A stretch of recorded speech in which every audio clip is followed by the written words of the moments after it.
Good evening, ladies and gentlemen. I'm Ted Santos, and it is Friday, and it is actually Christmas Eve. And you know what time it is on Friday. It's time for some YouTube and chill. And tonight, man, this might be one of the most controversial topics I will address. But before we get into that, what's going on, country boy? Let's get a little bit of strong beat so that we can get into it tonight. Here we go.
Good evening. Good evening, ladies and gentlemen.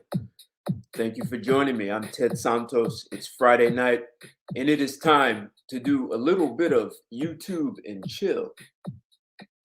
This is the talk show where we take on the most intimate aspects of life, even if they're provocative or controversial, except we always do it from a man's perspective. And tonight will be no different. We love talking about sex, and tonight we are going to slide into the topic of sex. We're going to do it from a somewhat counterintuitive.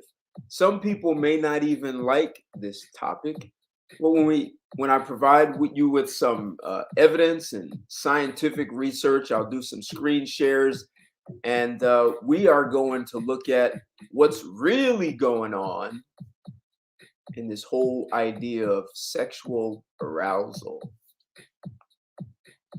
So, gather around, share this video, because we want to get as many people into this conversation as possible. I'd love it if the women would join, and especially the ladies who have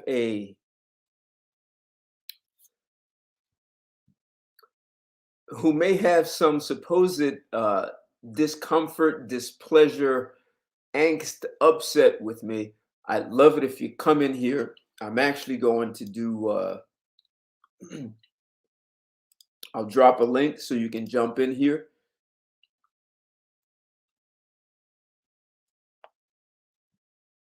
If you haven't already, smash that like button. This is a good time to do that.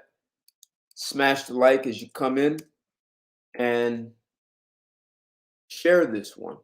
If you haven't subscribed to my channel, this is a good time to do that. Hit the bell so you can share and bring other people into the group. It gets the YouTube algorithms up. And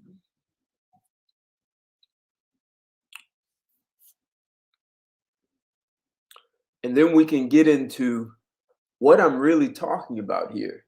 Are women debating you on social media because they need a pipe? They need you to run. They need to be laid down and shown the way. A lot of times that's what women are looking for. So I had a lot of thoughts about this. Part of my motivation for tonight's topic has been some of the women on Facebook and Instagram who have been rather overt about their displeasure about some of the posts that I make. I've been accused of bashing and degrading women and putting women in a bad light, and I've heard this over and over for years. But there are some in the face of so many women being upset with me because of the posts that I make. It's very interesting to see how that plays out over some period of time. And you'll be surprised at how that upset could be transferred. People talk about sexual transmutation, being able to take a woman's anger and redirect it into a place that is mutually beneficial. Seems counterintuitive. Like, how could a woman be so angry? She doesn't even know me, never met me. And yet she has the kind of anger that can be transferred to pleasure. So I had some thoughts about this topic. And when I wrote this up, I was thinking like this. Social media has become an excellent way to meet people. Many of the individuals you meet may be people you would never encounter in your normal social circles. And because of that, you may engage with people who might not initially see eye to eye with you. However, it does not preclude mutual attraction, right? So just because you don't like what someone says doesn't necessarily mean there's no physical attraction. So what am I saying? There are times you may engage in heated banter with a stranger. Just because it is a heated does not mean it's bad. In fact, it may be a huge opening, and I pun intended, because we talk about sex here.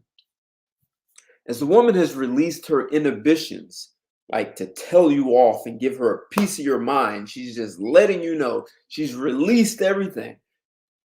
She may have become comfortable with you, more comfortable with you than she realizes, because she's expressing, like, think about this, right? So when people meet and they go on dates, they are inhibited, right? They want to put a best foot forward.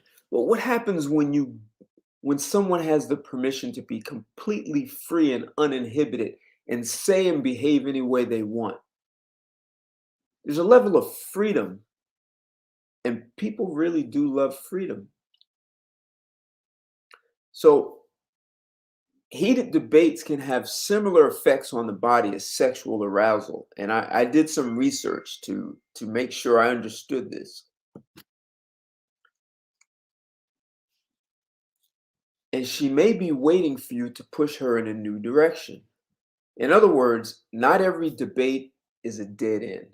It may be an opening for something very pleasurable. In fact, it may be a way to give a woman something she secretly desires, and you can give her a masculine, dominant man who stands his ground. So, and that can start sexual tensions as as strong as water coming out of Niagara Falls. So, yes, PJ, they need water squeezed out of them. And sometimes they squeeze it out of themselves with this anger. And it's interesting. I've discovered a number of articles that actually support this. Well, we're going to have to kind of uh, juxtapose it, right? So we're going to look at makeup sex. So what I'm saying is, there are lots of women who engage me and lots of other men, and they're upset about something you said or something you posted.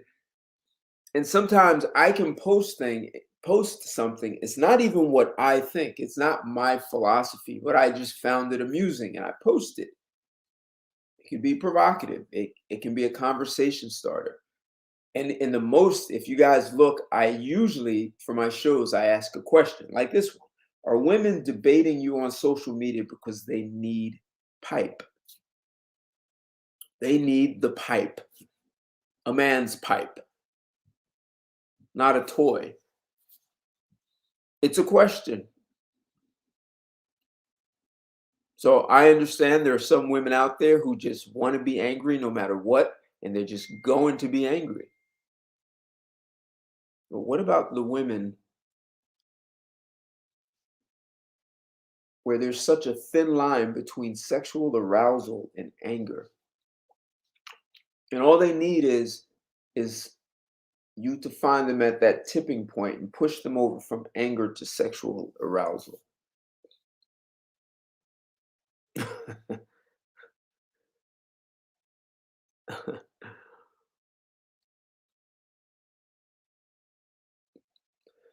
So I want to talk about, yeah, exactly.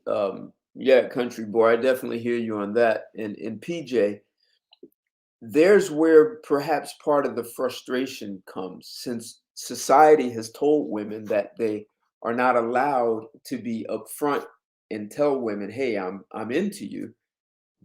Instead, women present anger. Um, even if you're in a relationship, I've been in intimate relationships where the woman who's living with me is, I didn't give her attention. And instead of saying, I would like attention from you, she's throwing a temper tantrum and she's angry. And when I come over and touch her, she starts purring like a kitten. So I'm saying that this mindset, this kind of behavior is more common than men realize. So a lot of times you guys are on social media and you're furious, you're angry, you're upset with a woman and saying she's debating with me. I can't believe this woman is saying these irrational things. And now you're upset. And that ends up going nowhere. You guys know I speak a lot about self mastery.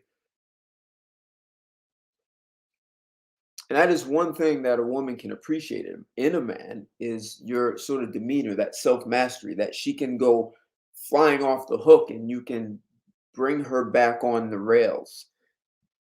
Is that right, London? I am London.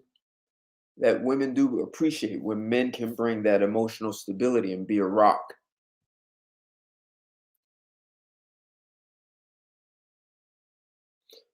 Yes, yes, Mister. That's right, country boy. They need a certain kind of pipe. Exactly. What's going on, Red Pill Ghost? Hey, Merry Christmas to you. Thank you, man.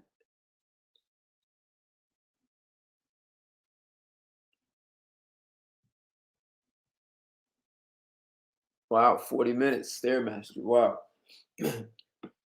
Hey, man. Just quick. Don't mean to divert. Uh,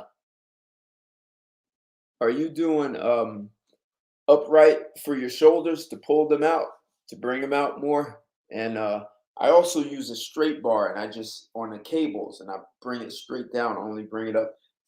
That's helping. Well, not with just with lats, but also shoulders. But anyway, so let's get back to uh, diverting a woman's anger to something that can be much more productive and beneficial to you as a man. So I want to create a little bit more context with this conversation.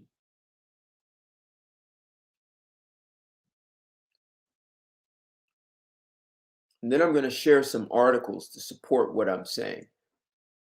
So a big part of what I'm saying, guys, is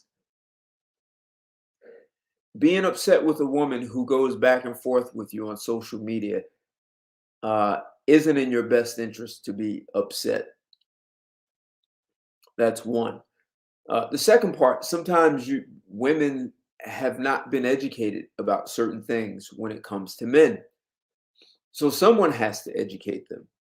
So being upset because someone doesn't know things doesn't always help the situation. I skipped leg day.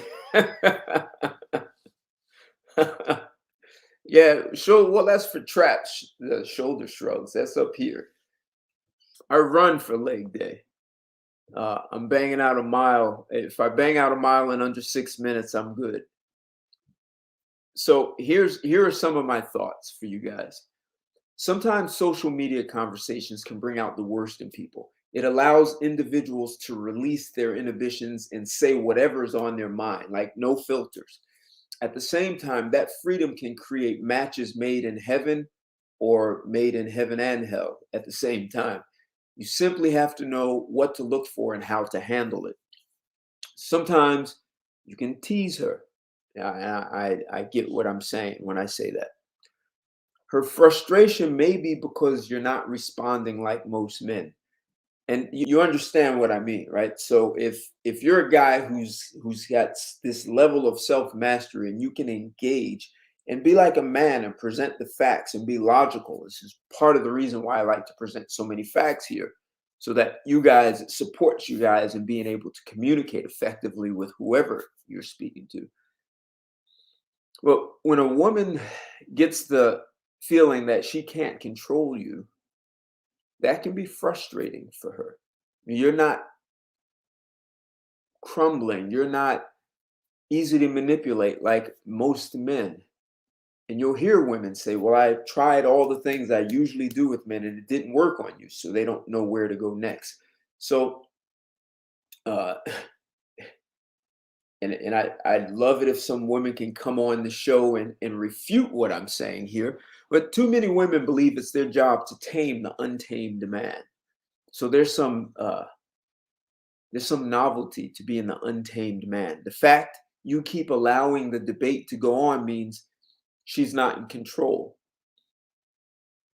So a lot of times women just want to be right and they want to silence a man, and too many men go for that silence. But if you logically go back without telling her she's dumb or a bitch or stupid, or you can stay in it, don't let her deflect and divert it. So you can keep her out of control by disrupting her. And this requires a good amount of self mastery. She may be frustrated because you're not responding like other men. You have not given in to her like most men. So for me, I just give you an example. I was going back and forth with a woman. Uh, she wasn't catching what I was saying. I said, "Look, your comprehension isn't as good as you think it is." And so she was a little offended by that. So she told me how arrogant and blah blah I was. And so I told her she was chubby. She wasn't, but she flipped out when I said you're chubby. Like immediately flipped out. She cursed me out and told me how she told me about myself. Like no filters. Because she clearly was triggered by the word chubby. And a few minutes later, we were in the DMs having a peaceful chat. Same woman, same woman. And later that conversation got into let's get together. So there it went from fury to affinity. And I'm asserting this happens for guys way more than you realize. However, this can be a very disruptive method, and you have to be somewhat reckless and understand you have nothing to lose. So if you worry about losing an opportunity, you've already lost it. If she's upset with you, she's being free with you. And that's a weird thing to say, right? So there's even psychologists will talk about, letting it out. So there's some value in a woman being able to say what she needs and be upset with you. There's a freedom there. It's not being pent up. And that's what you want. You want her to drop her inhibitions. And when I called that woman chubby, she took off all filters. But the thing is, I was actually running the show. Like she lost it. So now I'm directing. There's a chaos theory where you can actually use chaos to direct things in a way that you want. And she thought she was insulting me, but none of those words meant anything. I actually owned her as she went on. So it was up to me to decide how I wanted to redirect her. That's, as a man, we have that capacity. Our brains give us a greater ability to be able to calmly redirect things in the face of chaos. Also, when a woman is in deep debate with you, she's captivated by you. As much as she might hate that, she eats up every word you say. She's fully engaged with you. There's a chance she ignores all inboxes from other men at that moment. And as you know, many women are addicted to being right. She has to prove a point to you and make you wrong. In other words, she's become emotionally involved with you and she doesn't even know your name. This is kind of a controversial hook. And to be honest, sometimes I only do this to destroy the disillusionment in women, in some women who have that. Other times, I've actually gotten laid doing this. So it's very effective. You simply have to remain cool and objective, but also be authentically yourself. You don't have to be crude. Sometimes you can get away with being a little crude, especially if you get her emotionally upset. One way to be crude is to use innuendos. That way, if she catches you, you claim innocent, like it was an innuendo. Tell her that she's the one who focuses on sex, but then you can also take sex away and say, "Hey, I don't even know if you're qualified for sex with me."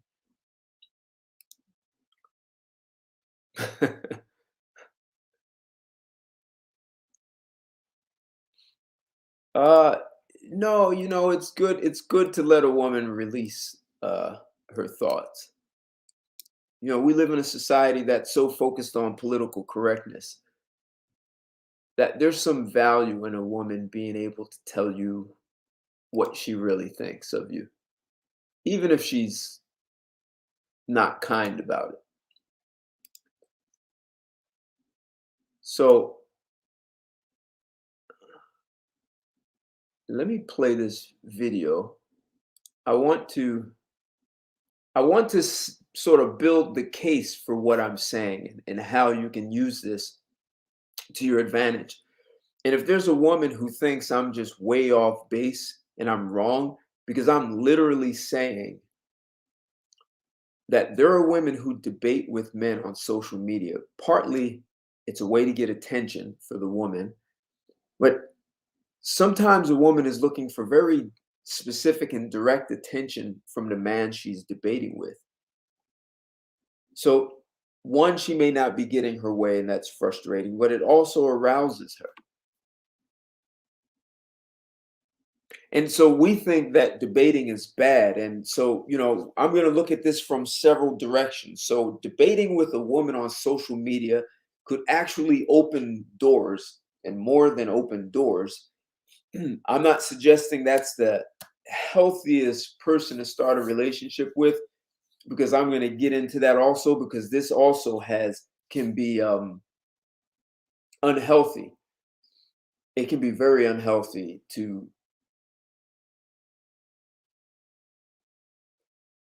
always use that kind of uh, debate and anger as a catalyst for great sex. I mean, people call it makeup sex, right? So we're going to look at that. So I'm asserting that women will often use their anger to attract attention from a man with the hopes of it turning into more. And anger also, there's a thin line between anger and sexual arousal. So how a man uses that and plays that. So let's just I'm going to do a screen share. Let's look at arguments in general and how that. Hey, what's going on, the scout?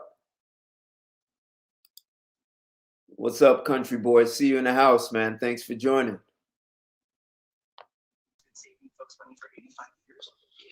What going on with you? Hey, I'm cool, man. So I'm talking about how some women will debate with a man because she really wants more attention from him than he's given her. What do you think of that? You think that happens? Most certainly. Okay. So I want to look at a quick video, and they're going to talk about how like what happens with anger. We're going to look at a few other things and what scientists are saying about what happens with sexual arousal and anger and how closely related they are. Sort of how, sometimes women like pain and pleasure during sex at the same time. Relationship experts and marriage counselors state that the three most common fights couples have are about money, family, and attention. We think we're the only ones, but we're not alone. We just rarely see these arguments in public. Everyone looks perfect with no complaints before you look beneath the surface. When asked, "Do you ever argue?" We never argue. This is just not true. We argue over 2,455 times a year. That's around 7 times per day. So what's the secret to a happy, successful relationship? It's not about holiday cruises, romantic walks, or plans for the future.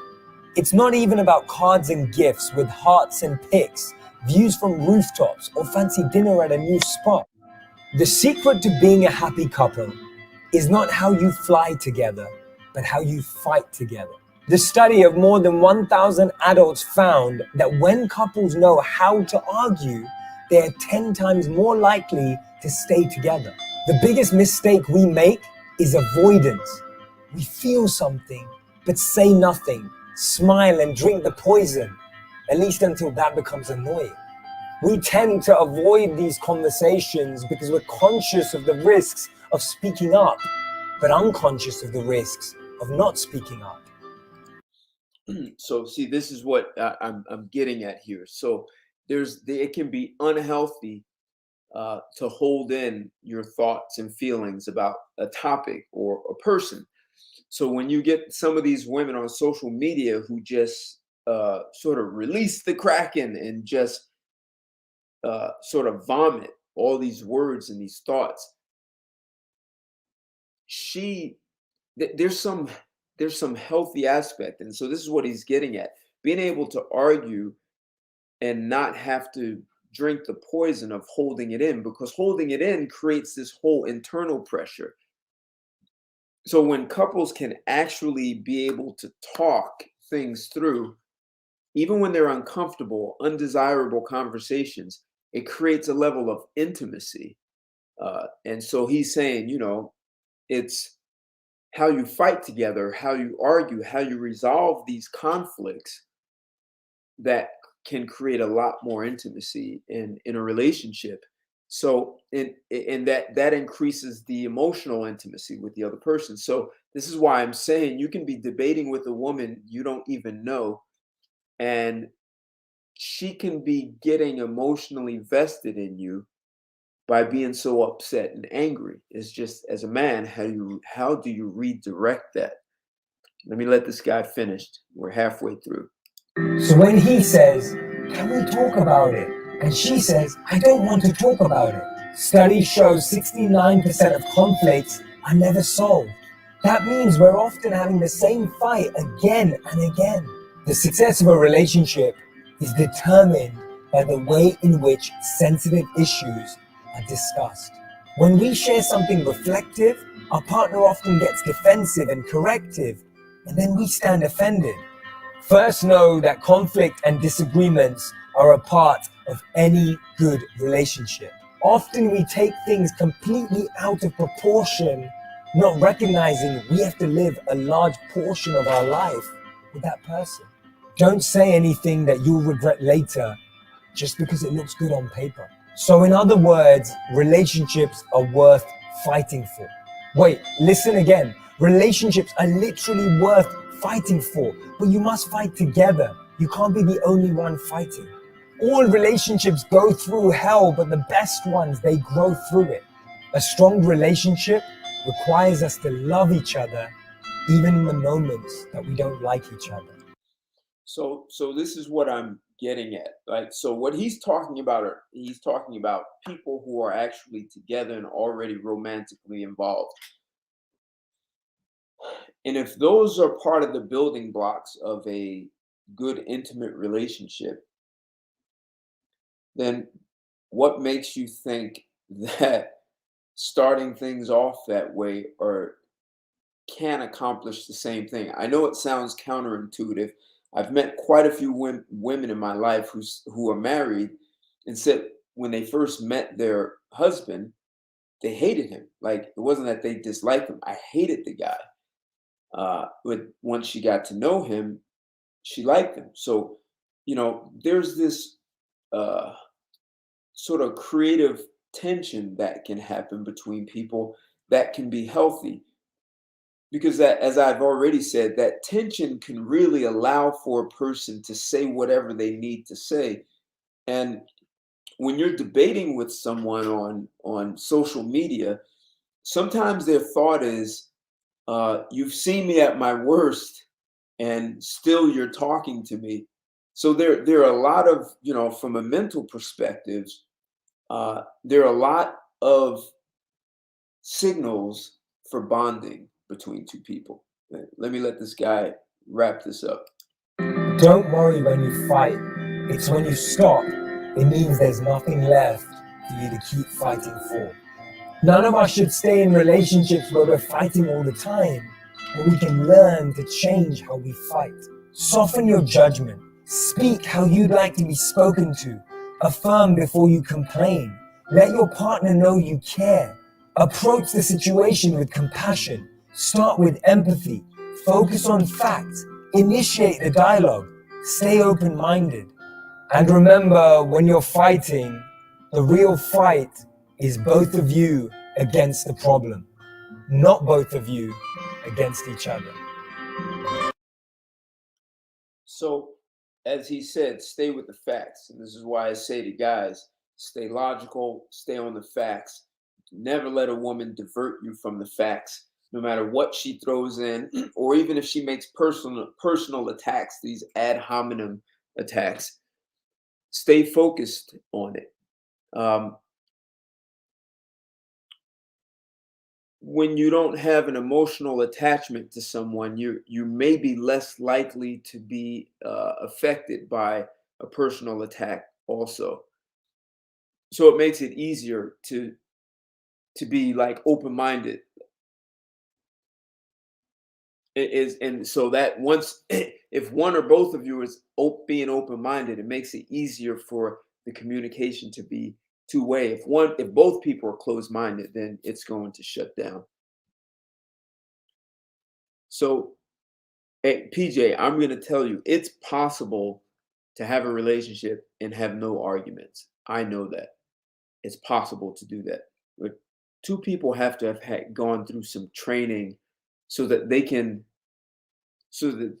manage out their triggers, and most people don't make those kinds of investments in themselves. That's why I keep saying things like self-mastery. And it's not to sit there and say I'm meditating for 18 hours and you can't phase me. It's not that. It's being responsible for yourself and what you think. So someone can tell me I'm fat and ugly, and so I can have a whole conversation with myself and then lash out and attack the person. Or I can get that I'm not fat and ugly, and their people are allowed to say what they want to say, and I'm not going to be diverted from whatever we're discussing here. Hell, I mean, some things are so ridiculous you can't help except laugh when people say things to you. And it's just funny. It's not even that you're suppressing yourself. It's like it's meaningless. And if you can get that, what I want to say, everything that people say to you is really empty and meaningless until you attach a meaning to it. So technically people can say whatever they want to say. And that's kind of hard for a lot of people to swallow. But it makes it easier if you're debating with someone you don't know on social media, because you tend to take it less personal.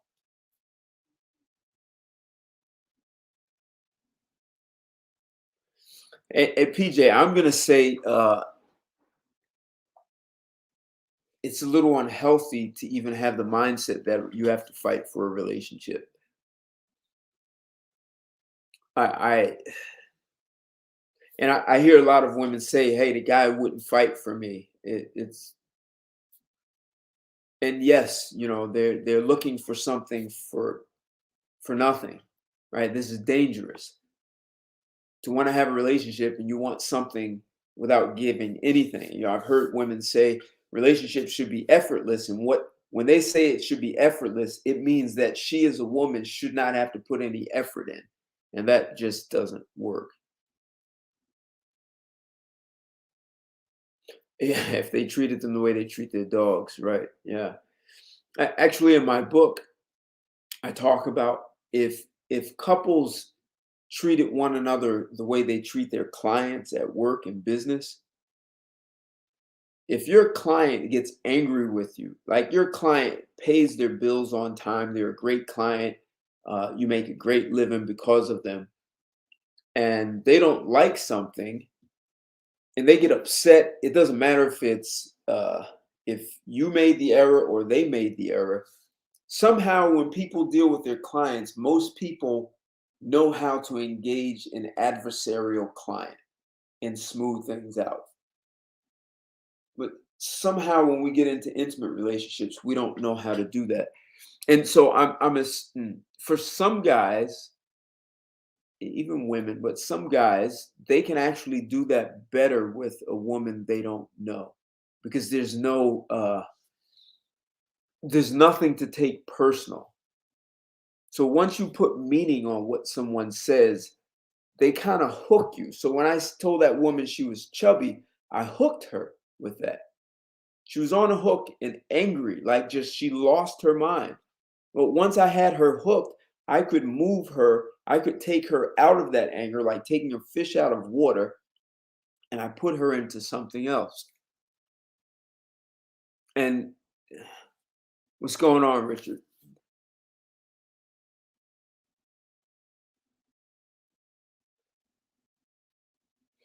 Um, Yeah, hey Richard, that's an old, I think that's an outdated belief that if you win, you lose. See, and that's what makes women, I mean, that's why so many men shut down, and women believe they have uh dominated you, and they believe what they're doing is correct because so many men shut down. And what I'm asserting is that when a man stands his ground as a masculine man, she's going to be more turned on and aroused by that than a man who, see, in the long run, you actually win more with masculinity than shutting down and worrying about losing.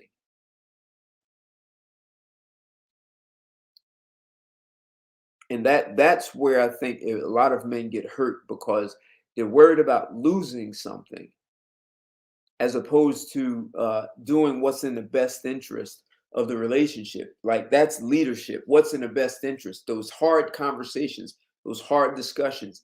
And most women are going to be turned on by that because that's part of what they're looking for from a man. You want to say something, Kendrick? Uh, yes.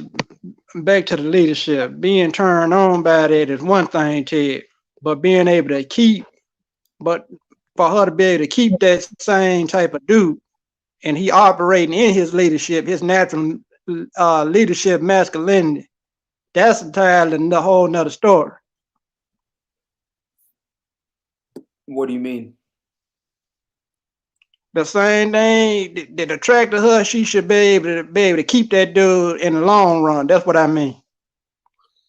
Well, so yeah, this is part of what I'm getting at. So if men can understand in the long run, she's going to be more turned on by you for standing your ground. A lot of guys are worried that she's going to withhold sex. And if she plays a game like that and uses sex as a weapon, you just get rid of her. Cut her loose. Just And cut her loose. if every man did that, she wouldn't have to learn that lesson 10 times. I promise you. 100 times.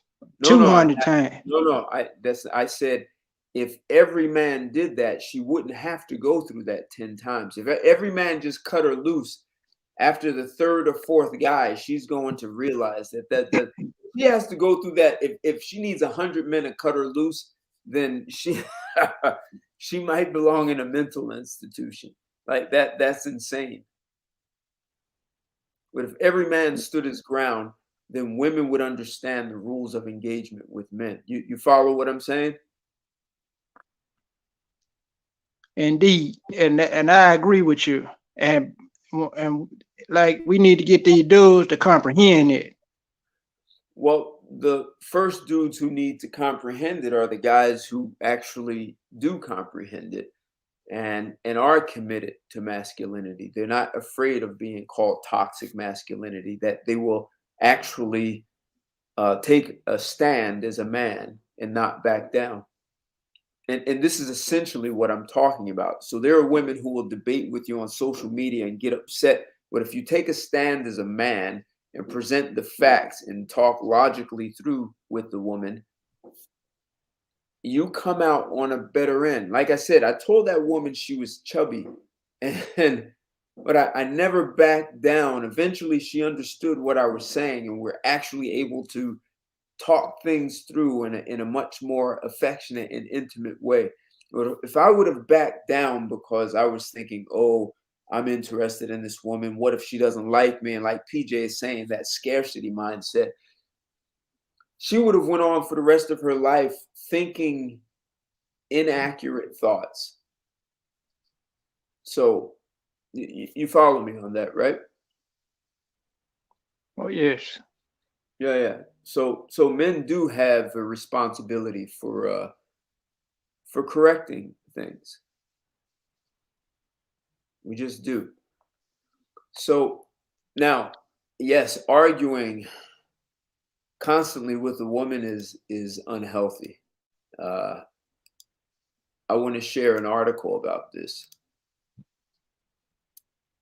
There are a couple of them. So This one is from Psychology Today, June of 2015. So, 6 years old article. And trust me, it's not outdated.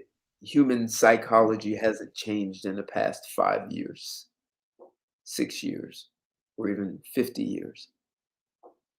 So the truth about makeup sex. So I'm taking the analogy of makeup sex because some people use makeup sex to connect intimately with one another. And so a lot of times women are debating with you on social media looking for that intimate connection. Uh, some guys they call these women who always argue and fight very passionate. Uh, I've heard men say crazy women are the best lovers. That's that's a debatable topic, but I get the point though. It just becomes unhealthy when that is a normal. Those are the argument is the rule rather than the exception. So this article says the truth about makeup sex. Research into the connection between conflict and desire. Have you ever wondered why, after a heated argument with your romantic partner, he or she suddenly looks so yummy? Romantic conflict frequently increases feelings of sexual desire, and researchers now believe they have a good theoretical explanation as to why. When couples argue, as we know, emotions can run high. If we fear losing the relationship, the entire experience can be psychologically threatening.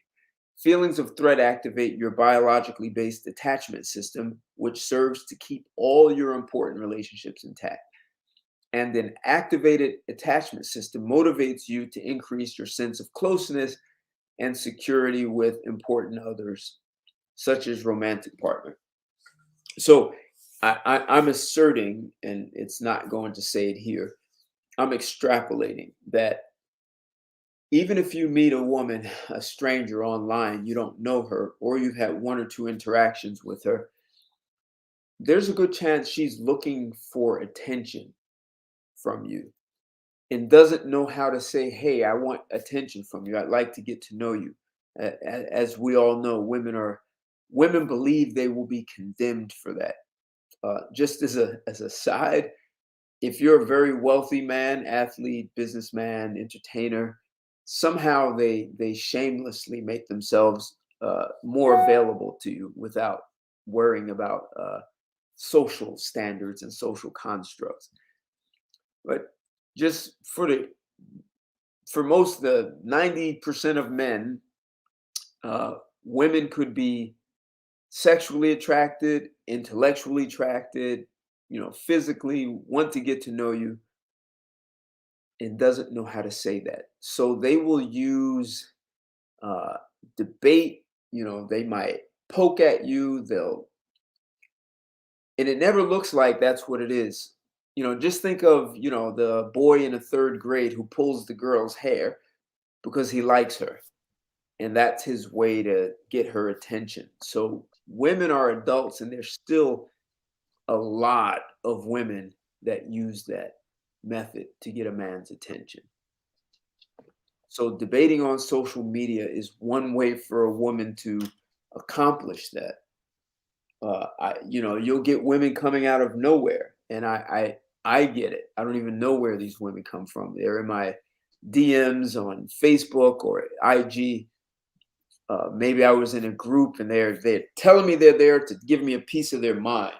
And I literally had a woman just angry with me and telling me how horrible and misogynistic I am. And but there also seemed to be a confusion on her part. So eventually I asked her, do you want to have sex with me? She said, no. Of course she do. She said, I would never have sex with you. And I said, well, She lying. I said, I live in Jersey, you live in the Bronx. So why don't we meet in Manhattan and get a cup of coffee? She said, no, you have to take me on a date. So first she was angry with me. Told me she'd never have sex with me, and then she told me I have to take her on a nice date. So, and I told her, if you want to date, you have to earn that. So let's go get a cup of coffee first. And she wasn't happy about that. I mean, it's weird out here now, Ted. This is some strange times we living in. I don't know. Human beings haven't changed in 2,000 years. They've been this is if you were alive 1,000 years ago, you'd be seeing the same stuff happening. Yeah, but the men, but the masculine men would be trying to clean house back there. They wouldn't be trying to sit up here and argue with you. They, you know what I mean? The conflict resolution skills back then was a whole lot different from what we got now. I mean, he was just gonna be a masculine man regardless. You know what I mean? It's like we got a leash or a choke on our neck as far as vetting some of these women now. Okay. It just buck wild at. But I guarantee the woman that you had the conversation with, she probably would have gave you them draws if she really was into you like that. I guarantee she would have gave them to you. I wouldn't put them past it. Well, I've seen that happen from debates with women on social media. For sure. Yeah, I heard about that kind of stuff. That stuff turn them on. Talking about some get away with me, you so and so. I shank you. Next thing you know, she'll turn around and tell me, man, that show made me wet. And I'm looking like, what in the name of Jesus is going on out here? This dude just literally threatened to shank you, and but the dude look a certain way, or he put off a certain type of masculine vibe, and you still sitting up here talking about you done got a sexual arousal out of it. You can't make this stuff up, Ted. No, that's the whole hybristophilia.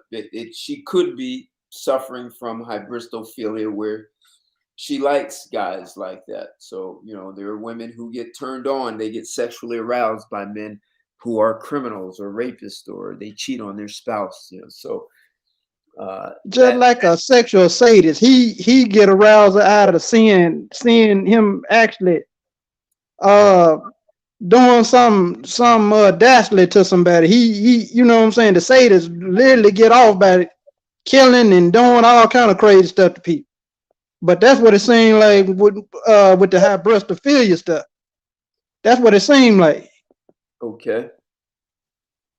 All right. So now we got a lot of female sadists walking around out here, I would assume. That's probably always existed.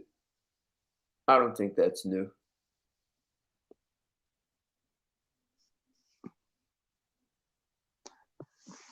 As far as the sexual arousal part is concerned. Yeah. Because I guarantee you, that lady would have stalked you down and would have gave them to you. I believe it. I don't had those type of women hollering at me like that. I'm like, don't know me from Jack Sprat, and you ready to hop to it. That happens. What's going on, Eddie Gio and Clovis Gray? Good to see you guys in the house. I'd like to hear some women join me in on this conversation. If you think I'm off base, tell me.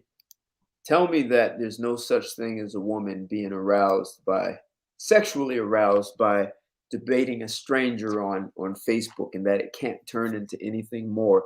If I'm stretching too much by using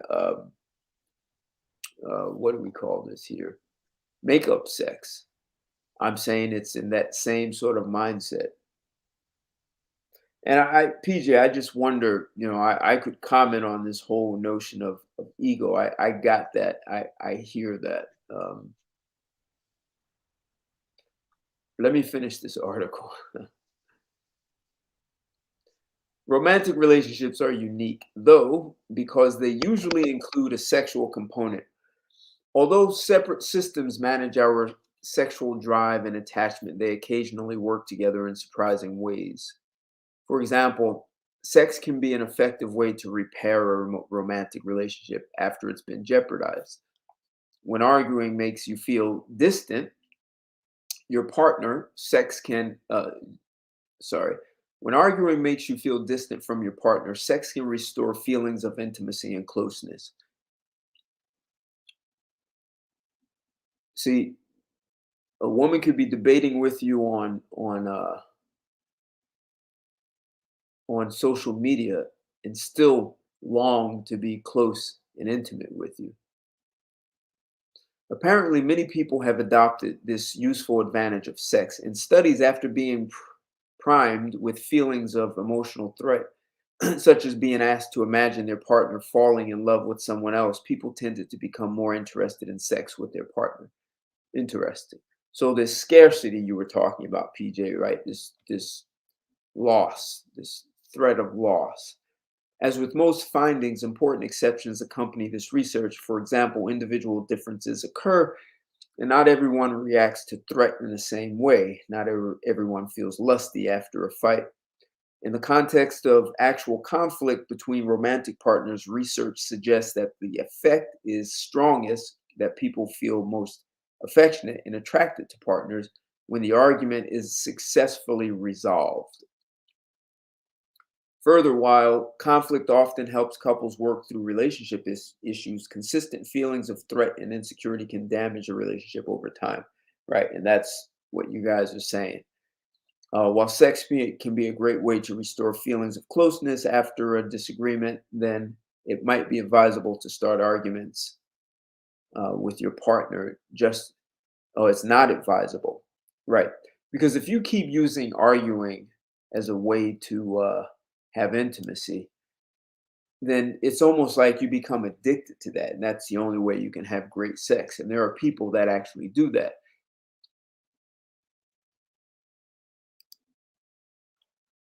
Let's see. I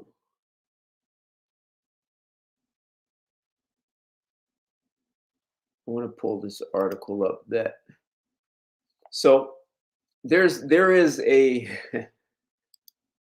there's a similarity in your body is secreting biochemicals that get you sexually aroused. And some of those same biochemicals are secreted when you're angry. So the human body is interesting. So this is why I'm saying a woman could be going back and forth. And as a man, you could have zero anger. Like I've had women say, "Look at that, you're triggered." And it's like there's no trigger. I'm laughing. And she's looking for a way to trigger me, except she's probably triggered herself. And as you're saying, Kendrick, there are women who they start getting turned on by this. There are women who get turned on by engaging a man that they cannot control. See, if you listen to what women are saying they do like men who are masculine and dominant. So if you're engaged in a debate and you take a stand as a man and you assert yourself with masculinity, it doesn't have to be disrespectful. Most women are going to be aroused by that. That's part of what I'm getting at here. There are so many women that will be aroused by that. You may not even know it, but she can't tell you that. Society will, and I hear what you're saying, PJ. Society can tell a woman, "Oh, you're being slutty. That's too forward. You're desperate. Men are hunters. They're supposed to chase after you." Like all this long list of what women are supposed to do. But when women violate that, man, it's so interesting to see that at work. So here's an article. Oprah Daily. Oprah didn't write this. Samantha Vincenti wrote this in 2019.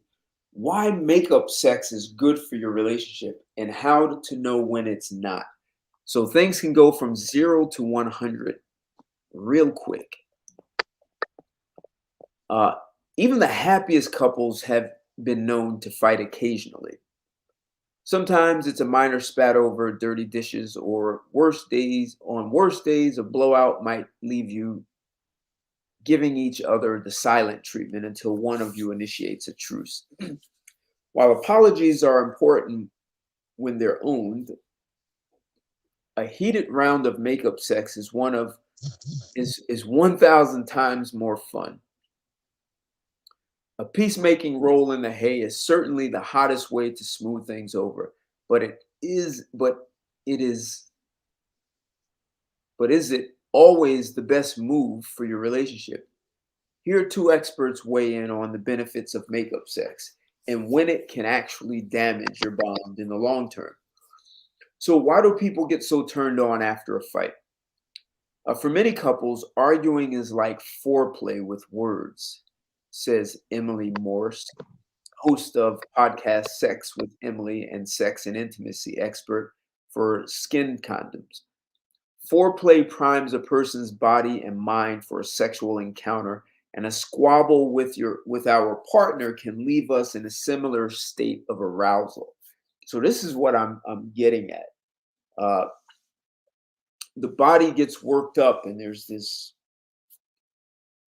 these body fluids, heartbeats, heat of the body. Dr. Megan Fleming, a couples therapist based in New York City, explains that because an argument presents a threat of a breakup to some degree, it triggers a fight or flight response in those involved. It's increased heart rate, respiration, aka breathing, blood flow, and adrenaline. Whether it's fear or it's excitement, it's still arousal, she says. Why is makeup sex so good for you? Both. Once you and your partner are both feeling that heightened physiological response to your clash, that anger can turn into sexual tension fast. Fleming compares the quickened libido response to a car's acceleration speed. Most women she's worked with start at 0 to 10. But if your body's already physiologically aroused, you're already at 60. From my experience, from there, your body's only going to be more responsive. Next thing you know, you're both careening towards sex town at a breakneck pace. So even, just think about it. If you are in a relationship with a woman and you're wrestling and playing around, it is very common for a woman wrestling with her boyfriend or spouse to get wet and actually expect sex after that. So it creates, this is what it's getting at, this arousal, this heightened heartbeat and body temperature that can get both people sexually aroused. So it's almost like foreplay. So there may be people out there who use arguing as foreplay. Not saying it's healthy. I'm just saying there may be people out there that do that.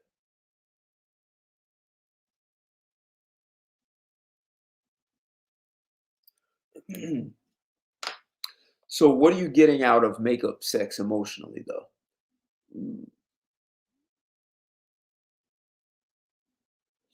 Hot sex is a tried and true way to reaffirm your dedication to each other after a disagreement has shaken your faith in your pairing, however temporarily. As Fleming puts it, it's a physical way of expressing that you're still there for each other. You're restoring some of the attachment, blah, blah, blah, even if that doesn't result. So yeah, it's saying that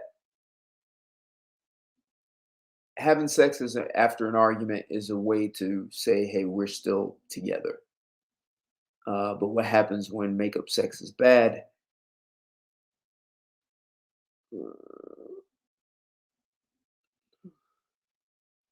Yeah, it becomes eventually like a habit. So the downside, before you have makeup sex, you actually need to make makeup for real. That means settling the fight with words instead of immediately going from yelling to tearing off each other's clothes. What can be unhealthy about makeup sex is if it's a way of putting things on the back burner, tabling whatever brought them into conflict in the first place. It doesn't have to be an hours long discussion. So, that's right. So if you have sex just to avoid things, that's not good. And that's part of the reason why I'm saying, if you meet someone online and it's this heated debate and it turns into something sexual, um, that may be just because there was a mutual attraction physically, but you guys, the two of you, may be like strongly at odds with one another. And so that the way you started things by fighting and debating may be the only way that you connect with one another. So that's the unhealthy part of meeting someone like that.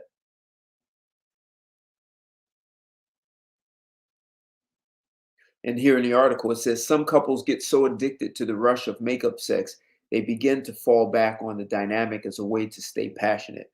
If the frequency of fighting escalates and fighting becomes the only way couples feel connection, it's most likely turned into a toxic cycle.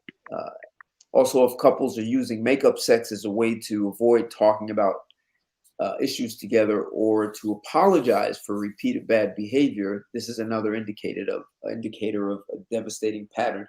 Right. So that could be another thing, right? So someone, like if a woman does something blatantly out of line, uh, and the way, instead of saying, "Hey, I was out of line. I'm sorry. I should have never done that. I'll never do it again."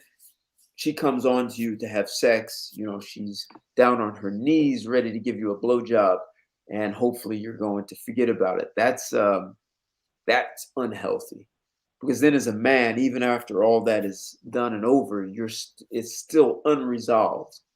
Like she never took responsibility for her actions. Hey, what,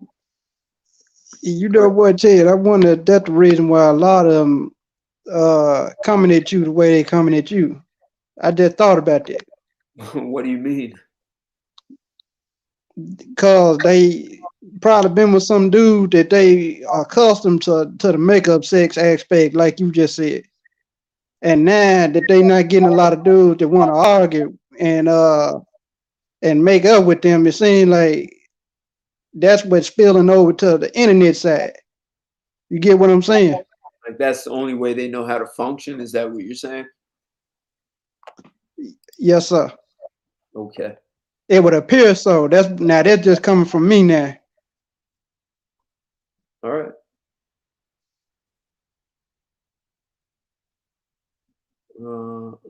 I can get that. So actually wanted to pull one from Cosmopolitan magazine.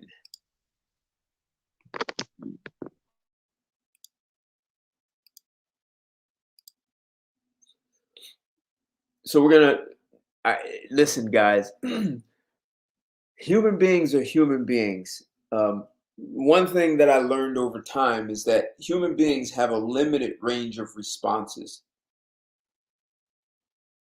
So we are told that this list makes you happy, this list makes you angry, this list makes you sad, this list makes you sexually aroused, this list makes you feel embarrassed, right? And so we're all taught this.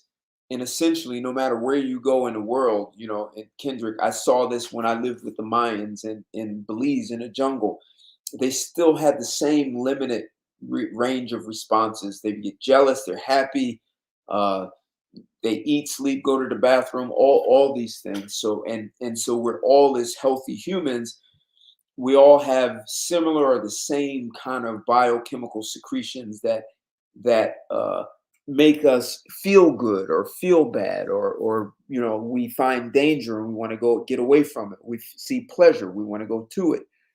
So we all have that same thing happening, and there are so many different things. So we just talked about makeup sex and having arguments, and it talks about how certain biochemicals in the body secrete, and you feel good and you get aroused. You can have this just with you can this. So this can even happen with a stranger. And the woman may not even know that it's happening. So, and this is why I'm saying, guys, don't be upset. Some women, sort of like what you're saying, Kendrick, some women, that may be the only way they know how to get a man to be attracted to them. So there may be women debating with you on social media, but they really are looking for your attention. And the only way they know how to get attention, maybe they grew up in a house where their parents argue, or that this is what their mother did all the time to get attention from their father. Um, so this may be the only gear, the only way they know how to function. And so all I'm suggesting is that you can actually exploit this. So here I'm looking in Cosmopolitan, every man's favorite magazine. 7 reasons why arguing with your partner makes you so damn horny. Blame it on science. No, really. December of 2019.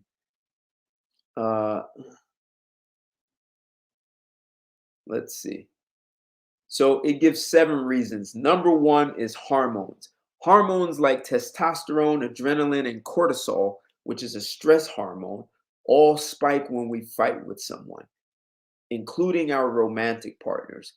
And so this debating an argument, even with someone you don't know and that you don't never met them through social media.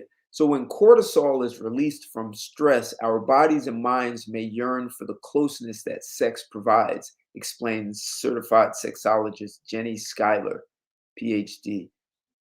The relief of orgasm and pleasure increases serotonin, dopamine, and adrenaline, and oxytocin, the love hormone, explains sex relationship therapist Andrew Aaron.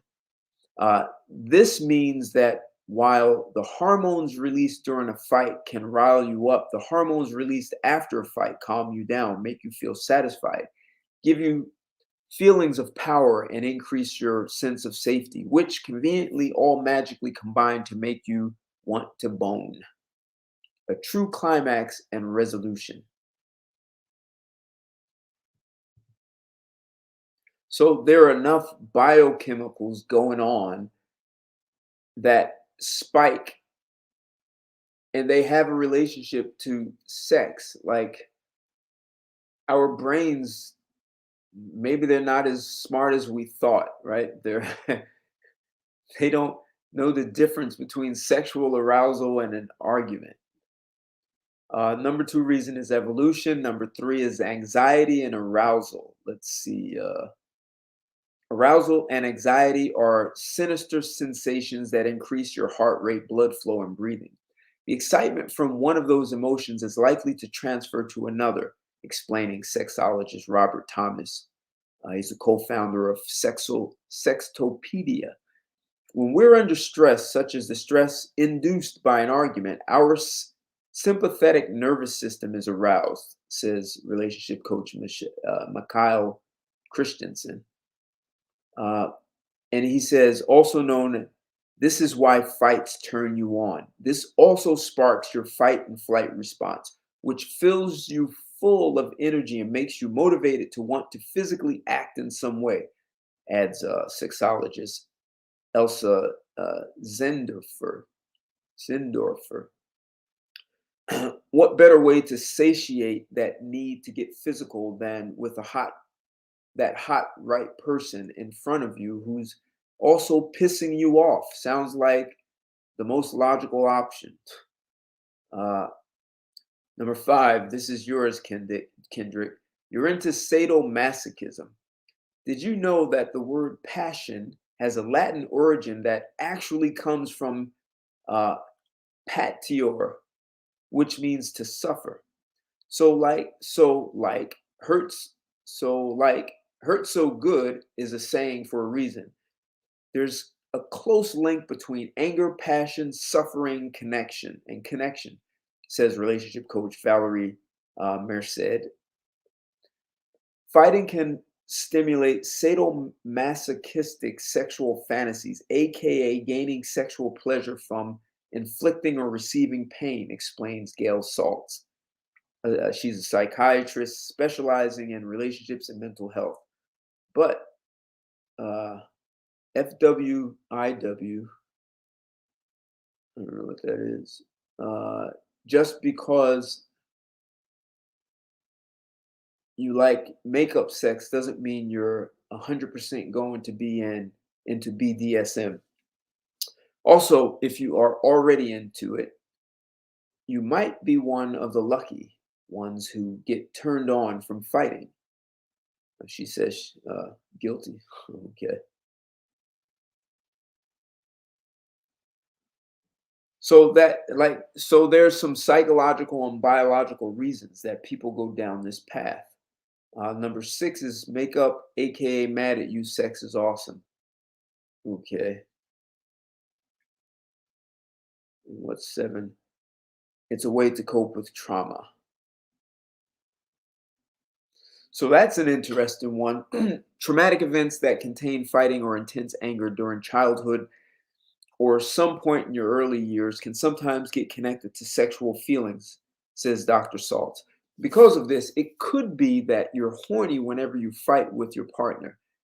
Physiologically, when couples fight, they often instigate a trigger or very scared part of their younger memory system, explains Schuyler.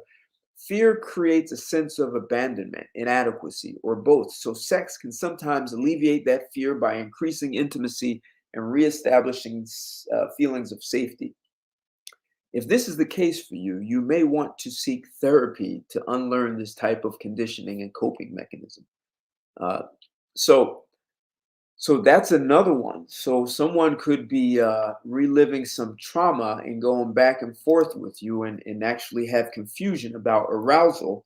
Um, and as I said, there are women who can debate with you on social media and actually have an emotionally vested interest in you. It's like they get hooked and don't realize they're hooked because they are so passionate about what they're saying, and they've become so engaged. um, it's very interesting to watch this at work. What's going on, Nelly Nell? Good to see you in the house, man. Thank you for the super chat. Can you clearly tell what this article is to benefit women? One thing isn't mentioned. True masculine men don't tolerate uncooperative women. Absolutely. That is, and so this is, but so Nelly Nell, see, this is part of what I'm getting at here, is what I'm saying to men is that when a woman is debating you, if you take that masculine stand, that by itself will turn her on. And I haven't seen an article that has actually addressed that. That is part of what will hook a woman, that she can't control you. When I was 27, I remember a woman who I had dated when I was 19. I would see her around, but she moved back to Jersey and I stayed in DC. And when I was 27, we were hanging out. And she said to me with surprise, she said, "No woman has tamed you yet." She seemed extremely surprised. So I say that to say that it seems as though women believe it's their sort of rite of passage to tame men, and they actually expect at some point and by a certain age, it seems that women expect all men have been tamed by some woman. And if you haven't, I'm now asserting that women can believe that that is a challenge that can arouse a woman, that to find a man who hasn't been tamed and want to take that on, like, I'm going to be the one to ride this, saddle this guy up and ride him into the sunset. So there are women. So, and this is still getting back to debating on social media. I mean, you see, look, there are guys who are in a manosphere, and women call into their shows. It's almost like each woman is calling in to see if she could defeat the guy. But these women are also, many of them are being aroused. You'll see the submission, the cooperation with the guy. because they know he's going to take a masculine stand and she can't penetrate that wall of masculinity. And women get turned on by that. This is, and so this is why, and I saw your comment, Richard, that you lose if you win. But no, if you stand your ground as a man, you cannot lose. The woman is going to be more turned on by that than a man who lets her win. And especially if she knows she's out of line. And most of the time they know when they're out of line. But if they don't, well, it doesn't matter if they know they're out of line or they don't, and you stand your ground and you correct the situation, she's going to be turned on by your masculinity. There you can't lose, and you set a pace for how future discussions go.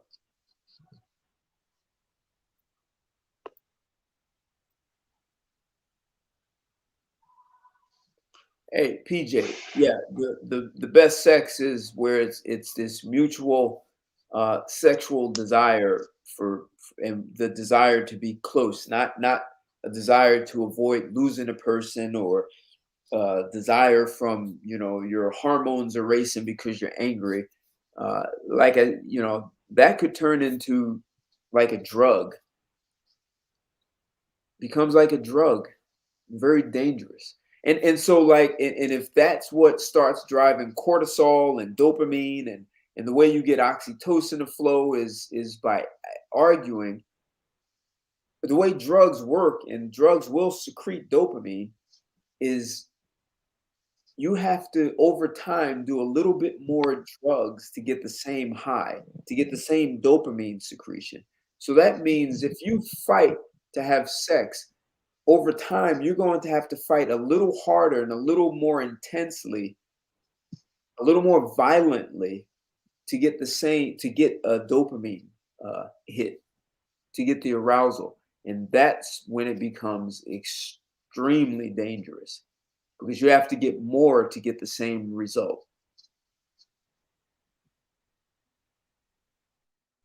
Yeah, and people don't understand it, Ted.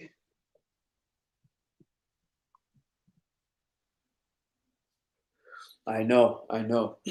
uh, yeah, this is these articles should be saying it makes women happy, not men. It's the weak scarcity mindset of males that will argue on mundane level with women. So if men could embrace the notion of you're not arguing. So this is why I talk about self-mastery and why it's so important. Because if you keep your head and you logically talk things through, even when she takes shots at you, you're actually training her to do the same.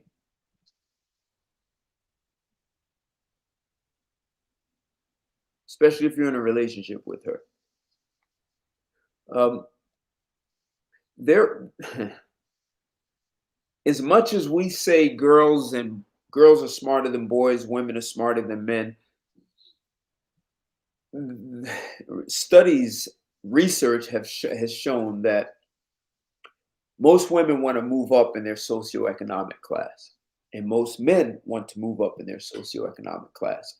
When a man wants to move up, when he looks for a woman, he looks for a partner, he's looking for a woman who's very attractive, and people may give him props, and her attractiveness makes it easier for her to fit into a higher socioeconomic class. So a man will look for a very attractive woman to help him move up into a higher socioeconomic class. A woman, on the other hand, she looks for a man who's more intelligent than she is.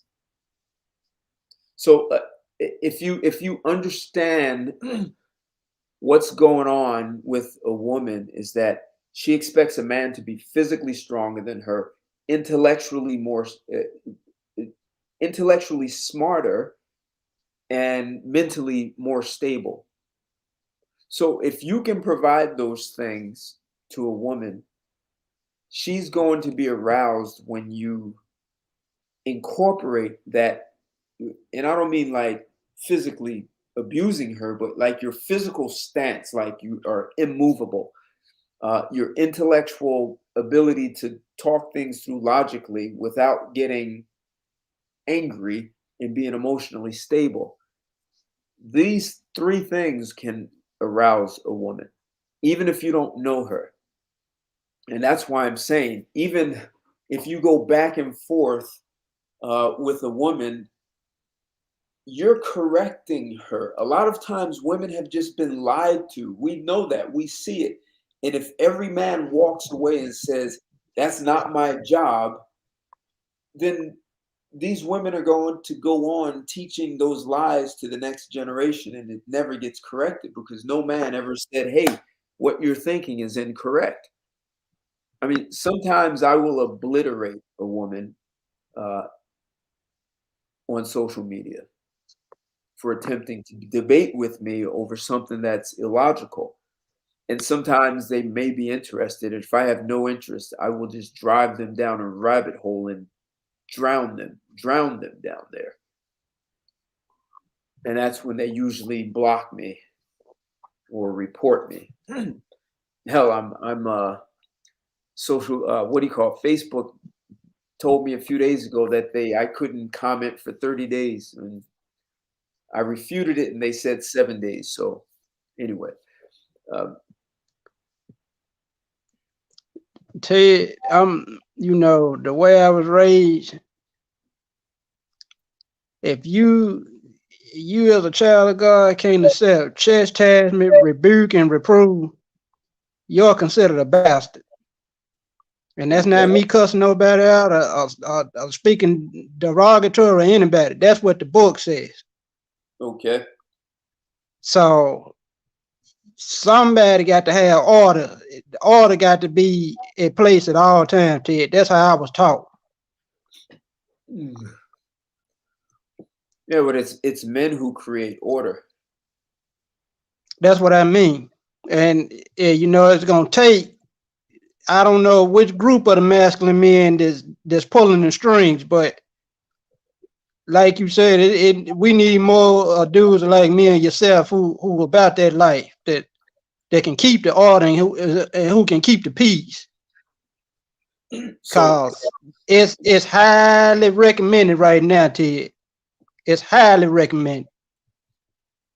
So I'm going to post a quote by Albert Einstein. And this quote directly relates to self-mastery. Albert Einstein said, order is for idiots. Genius can handle chaos.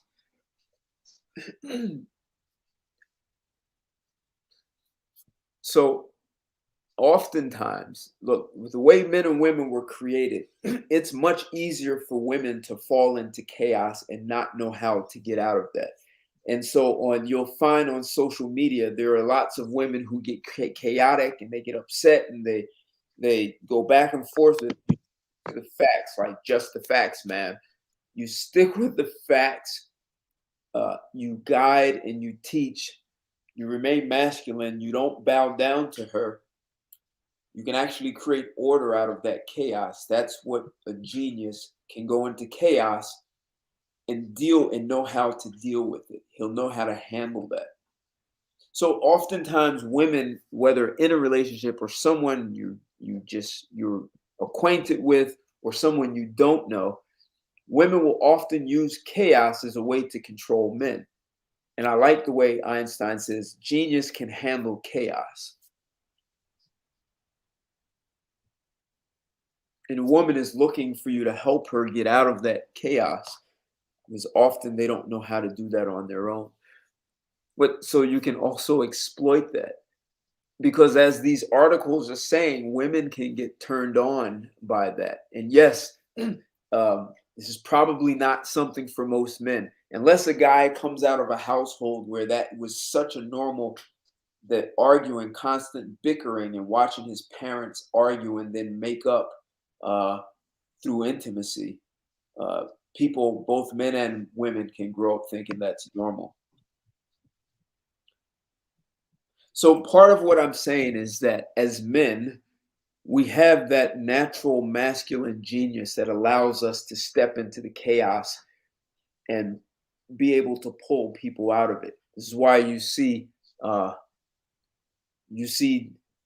officers in the military able to go into the battlefield, CEOs or leaders in a company, movements. Look at Gandhi, look at Martin Luther King, people who are dealing with chaotic situations and able to navigate through that. As men, that's part of our divine right. And I'm also asserting that women look for that from us. Once you get hooked on her chaos, she's running the show. She's running you. She owns you. When you put that wall of masculinity up and she cannot penetrate that, then it's your show. And if you want, you can actually, like I told that woman, she was chubby and she just flipped. She lost it, but I owned her. In that moment, I owned her. She was upset because I made her upset. I mean, technically, you can't make anyone upset. What I'm saying that I created an environment where that's the only way she knew how to respond. And when I wanted to pull her out of that environment and put her in one where she was cooperative, I was able to do that. I didn't need her permission. I did it. Technically, you can't control anyone, but you can handle a person to get an outcome you want. And sometimes you can trigger someone who's being stubborn. Sometimes that is a way to get a woman to be sexually aroused. If she's being too stubborn, you can trigger her to break her stubborn stance that she has. So that's part of what I'm getting at, is that you can handle a woman by staying masculine. And as Einstein, genius can handle chaos. And women are turned on by that. They will develop a level of trust with you because when they get into those moments and don't know how to get out of it, they will trust that you can help pull them out of it. And it doesn't mean that as a man, you're a punching bag and you take abuse. There's a masculinity that women cannot penetrate and men cannot back down from that. So I don't care if it's your wife or some woman you just met on social media. It's irrelevant. You have that right. You follow me on that, Kendrick? Oh yeah, I follow. See, there's no reason for men to get caught up in what women are going through. None.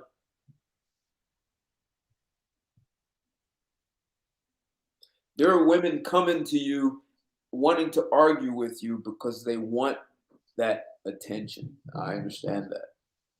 They just don't know how to get the attention any other way. So instead of being upset with her and saying this woman is ridiculous, I'm saying you can manage that and understand that she may be sexually aroused by you and she might not even realize it. So I often use sexual innuendos, right? So if a woman is angry with me, I could say, man, you sound like an angry beaver who's going to chew down every tree in a forest. But you guys know the word beaver can have more than one meaning. So I'll ask a woman, hey, you want to go for a walk with me? And I'll show you how I pet angry beavers.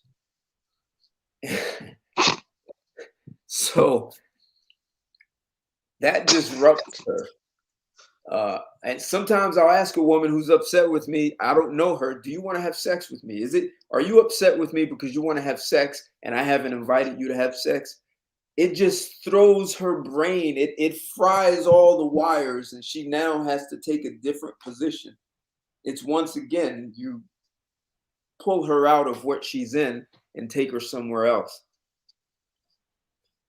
Yeah, you do have to check them.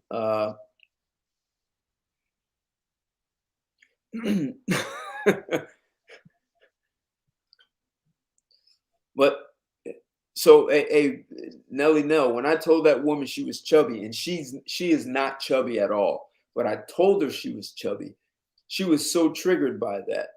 Um, there are words, code, you all know, there are code words you can use that can throw a woman off. You can say she's chubby. You can say, look, you're not as intelligent as you think. That's why you're struggling. Because most women think they're very smart. You can ask a woman, do you want to have sex? Are we going through this because you really just want to have sex with me? Are you upset with me because I didn't ask you to have sex with me? Is that what this whole argument is about? Is that why you're debating with me? And they're like, no, I would never have sex with someone like you. And someone who talks to me, you're arrogant, you're an asshole, all this. Blah, blah, blah.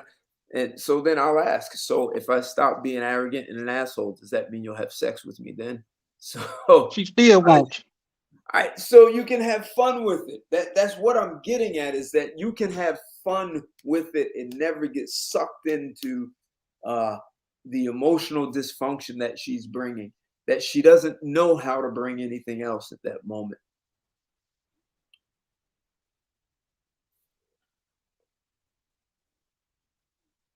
Exactly, Nelly. No, you don't let them go off on a tangent. Never, never, never, never. And that's part of that masculine wall I'm talking about. Yep, you answer the question. There's the app Clubhouse, and it's no video, it's only audio. And I know I sometimes I go in there and there are groups of people talking about something, and you'll ask a woman a question and she tries to be smart aleck about, not answering it. And I'll get extremely firm and say, I'll become extremely masculine, but firm, not yelling, and they answer the question. Like, for some odd reason, they'll respond to masculinity.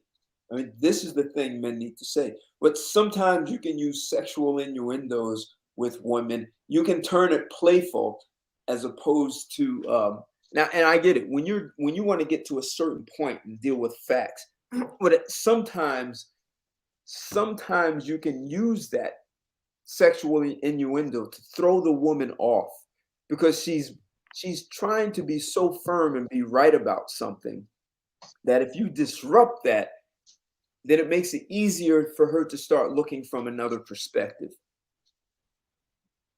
Yeah, you can, hell yeah, you can tell. Yes, I've told women, oh, you seem pretty nervous. Do I make you nervous when you talk to me? Are you always this nervous with men?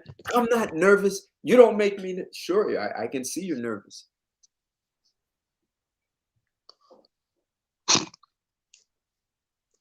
Yeah, there you go, Nelly. Now, Wow. exactly. Worst thing a man can do is walk on eggshells. Go ahead, Kendrick. I'm going to step away. I can hear you, though. Keep going. I'm just sitting back here taking it in. I can't even see these comments. But boy, I tell you, I don't know where everybody went.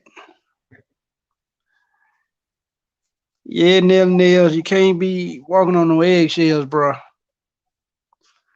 That's what I say. Oh,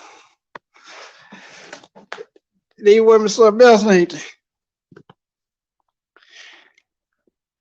Ooh, this thing put it down on me, y'all. I just gotta wait for this Ted to get back.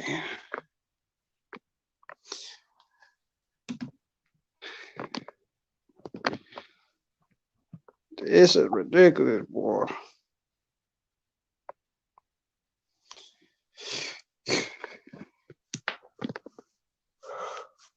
Ooh, let me see.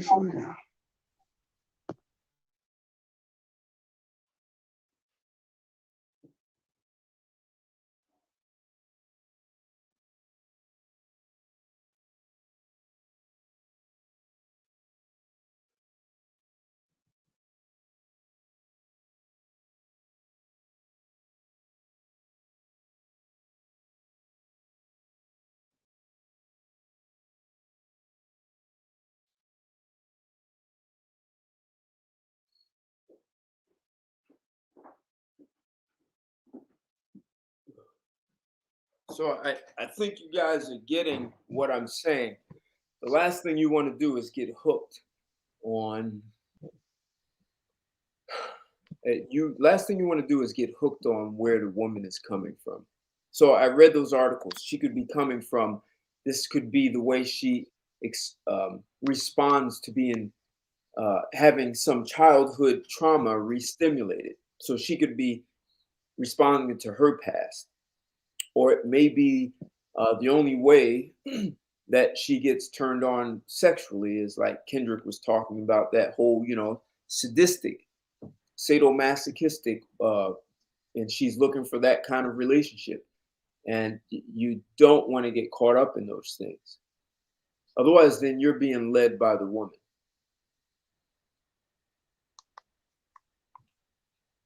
Yeah, and that's the last thing you want to hear.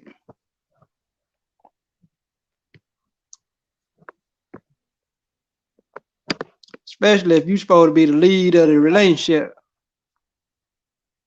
Well, she's going to try and lead you to see if you will stand your ground.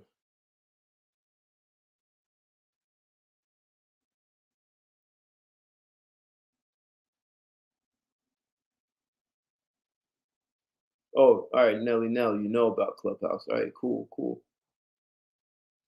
Yeah, if anything, you guys have heard me. Your woman needs to be walking on eggshells, and there's no reason for you to be ashamed of that.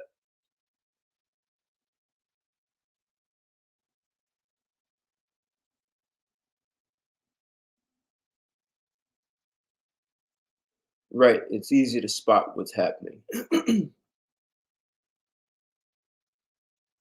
Yeah, PJ, if the woman only knows how to argue, I mean, yeah, you need to catch that as soon as possible.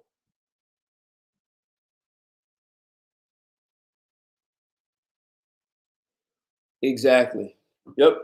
See, when you check, and that is actually, women will expect that from a man. And so this idea of a woman testing a man is really, people talk about shit test. That is unproductive. That's an unproductive activity. I don't like it. Uh, I just have no interest. I have no interest in anything that's unproductive. And it also, when a woman wants to shit test you, she's telling you something about herself. She's telling you that she's incompetent when it comes to discernment, and she has no idea how to understand the kind of man that's in front of her. So she tends to make poor decisions. So she's afraid of making another poor decisions. To avoid that, she has to play a game with you and test you. And so there, I have a problem with that kind of incompetence. I do also. It's just pointless with me, Ted, because you should know, you should be able to identify masculinity when you see it. Yep, yep, yep. And Nelly, Nell, yes, there are times when they're trying to see how much control they can have, but it's because she doesn't know what kind of man you are. She's incompetent when it comes to reading you. So she's got to do this constant test to see where she can go. So yes, you check it immediately, except if that's her sort of MO, the only way she can operate, uh, she's going to find herself in a string of unhealthy relationships.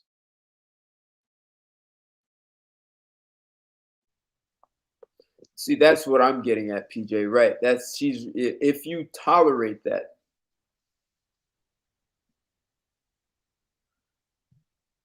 if you tolerate it, then she knows you'll accept that, and your value is lessened. So a lot of But when guys, you don't tolerate it, that makes her seem like she got some mental illnesses or something. well, what I was gonna say is that a lot of guys will shit test back, and now she's leading you. Now you're being led by a woman. And that reduces your value. And so And see, this is where a lot of guys get hurt, is that they'll allow the woman to lead them because they think is going to lead them to the bedroom. And sometimes it does, but then you end up being dominated by a woman, or you are now functioning like a woman because she's leading you, and it's easy for her to control you because it's easier for a woman to control a man being like a woman. But if a man is being masculine, there's no way she can control that.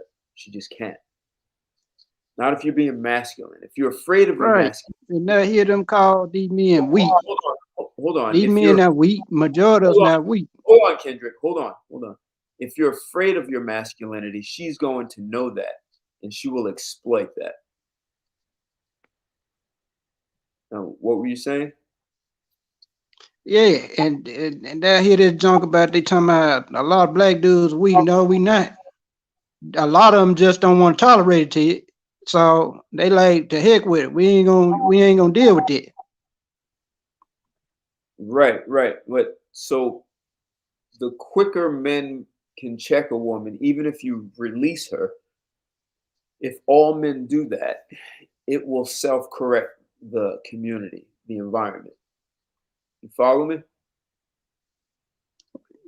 Yes. If no man checks the woman, of course. if no man ever checks her, she'll just keep doing it again and again and keep saying men are screwed up. But if every man checks her, at some point she's going to see that if I do this with the next man, I'm going to get checked and I'm going to get my feelings hurt. And then the next man. So women don't want to keep running up against the wall. And that's why I keep saying men using a wall of masculinity. Yeah, man, it's the same way with children. If that child, you let that child continue to go to some other person's household, Ted, and go over there and act a fool in Miss Jones or Miss So-and-so house, that child know they finna get punished every time they go to company's house and get to acting a fool, Ted. It's the same way. If you keep on punishing them, putting them in time out or whatever it is, they know what's coming. So evidently, all right, let me be on my best, my P's and Q's the next time I go out with mom and daddy somewhere. And they're gonna get it. You know what I'm saying? Eventually it's gonna start to sink in. Well, it's the same way what you talking about with some of these women. If enough of these dudes would put their foot down, we probably wouldn't have these problems. Exactly. Because there's nowhere, no one's going to ever accept it. So they know there's nowhere to go. And what are women going? Since we got these simps, I understand, but if men don't learn to take the stand, forget about them for the moment. Because if no one, what are women going to do? Get angry, pack up, and leave, and move to an island and build their own civilization?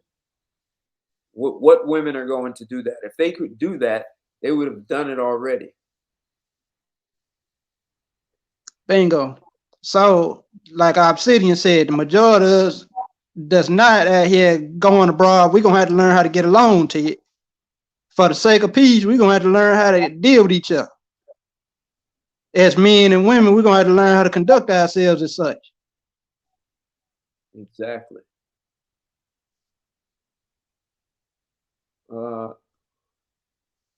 Just kind of as a speaking of an island of women, you guys have heard me talk about that. So, Super She Island, women-only luxury retreat opening in Finland. This was March of 2018. So this is a retreat. This is not a place for women to move and get away from men. So they haven't taken that much of a bold step. The woman who started this, her name is Roth. Last name is Roth.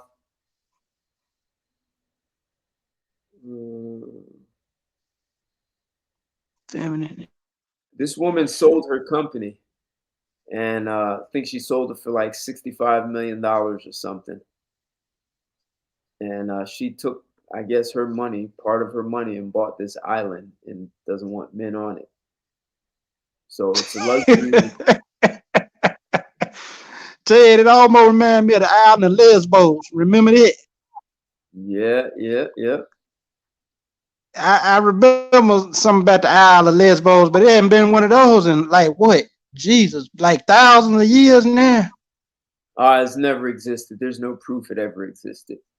Her name is. Oh, okay, gotcha. It's just that's just a fantasy. There's no such thing. Women have no proof they ever built any civilization. It's just a movie joke. Her name is Christina Roth, and yeah. So female energy, no men on the island.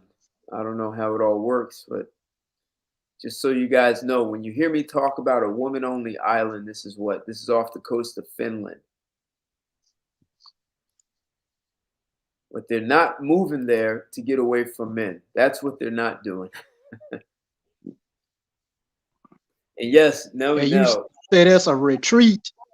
Yeah, it's just a retreat. Yeah, some woman bought that place. Mm.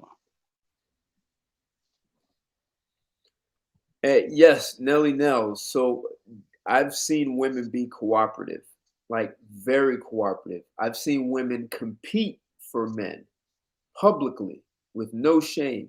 I've seen these things and be cooperative. So yes, they know how to do it. This is why I tell people I can get 50 men, 50 women, put them in a room, networking. They'll all get to know one another. After an hour of them, mingling, then I bring in three guys: uh, a wealthy athlete, a wealthy entertainer, and a wealthy businessman. And you'll watch out of those 50 women, many of them start gravitating to those three wealthy guys, and they will be very cooperative. There'll be no game playing. They will be hunting for that man. So women naturally have no problem cooperating with men if they think they're going to benefit and get something out of it. But men have accepted that, and I think that's so. What the problem is that men have diminished their value and believe that if they're not wealthy, they don't deserve a cooperative woman.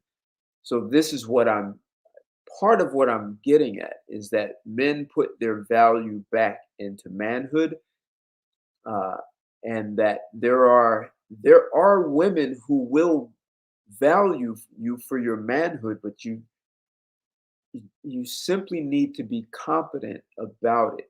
Women do appreciate competence. Just like as a man, we want a woman to be competent as who she is and what she does. You have a right to demand that.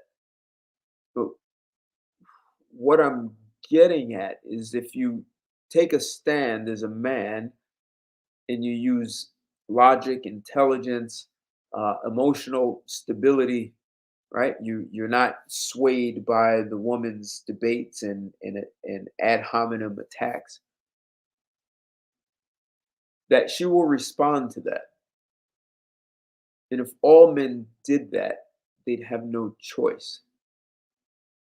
And so there are athletes who have a lot of money and don't have those things. Uh, they don't take a masculine stand. They don't use intellect. They don't use mental stability. They don't use those things. And once the woman figures out that they don't have those things, she exploits them. She gets pregnant by him on purpose and just takes him for child support. Uh, she has him spend all kinds of money on things, and uh, she just milks him until he's broke. So yes, they can be cooperative with men, but once they figure that you don't have the kind of masculinity that they know they have to cooperate with,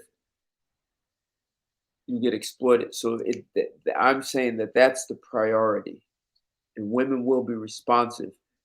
And they see you on social media. They see you walking down the street, and they are responsive to that kind of masculinity and intelligence.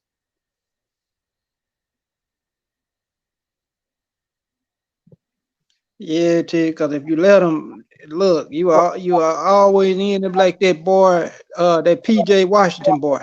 Yeah, you can be exploited. Right, right, exactly. um, yes, this is the way they respond to men around with high status. But you know what? There are even guys who don't have high status and still get women to respond to them in the same or similar way. That's what I'm getting at. So what I'm asking men to do is to throw out the notion that you have to be this, as they call the high value man. You can be a man of high caliber, right? So do I need to pull out a dictionary here? Um, Yes, sir. You wanted something now, Ted.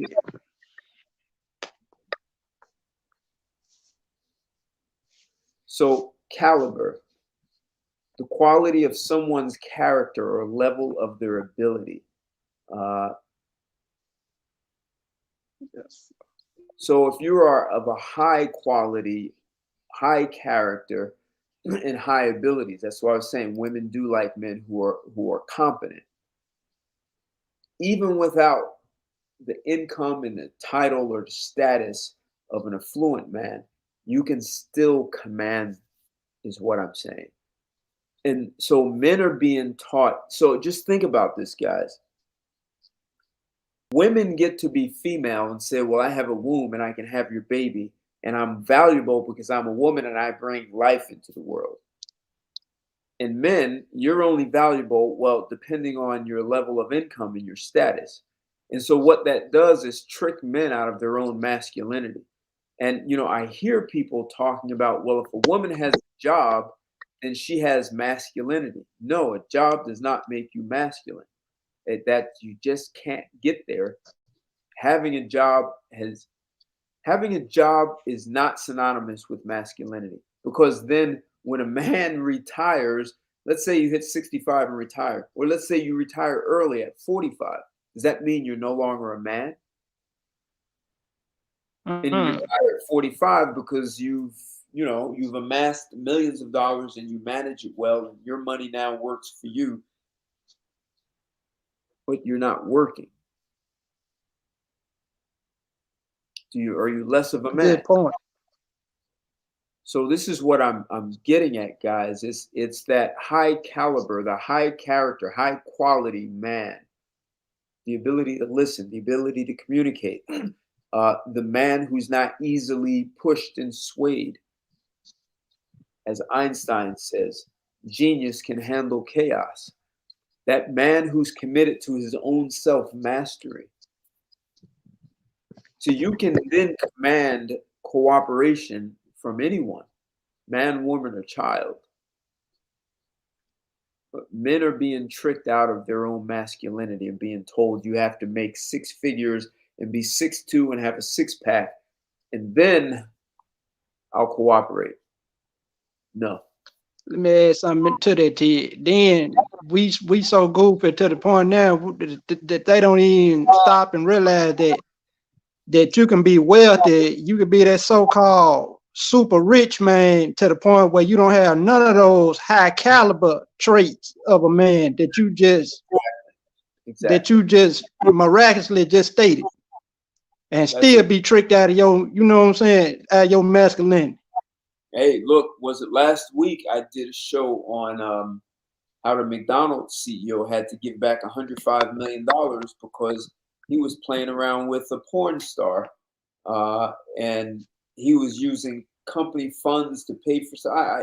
So these men were getting tricked out of money by a woman, and these are men who are worth millions of dollars. So they would be considered. But you know who that reminds me of, Ted? That reminds me of the Samson and the Delilah situation. Okay. She tricked him out of his powers. Once he opened his mouth and gave that woman the secret to the source of his power, then that's what messed him up.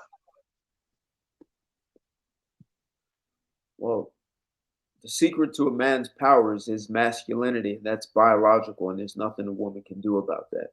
Unless she wants to move to that island off the coast of Finland.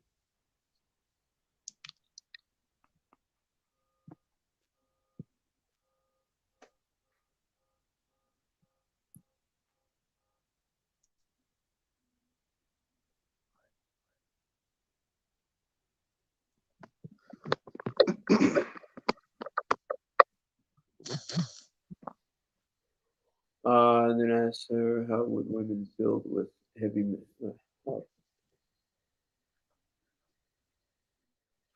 Yep, that's a good conversation, Nelly Nell.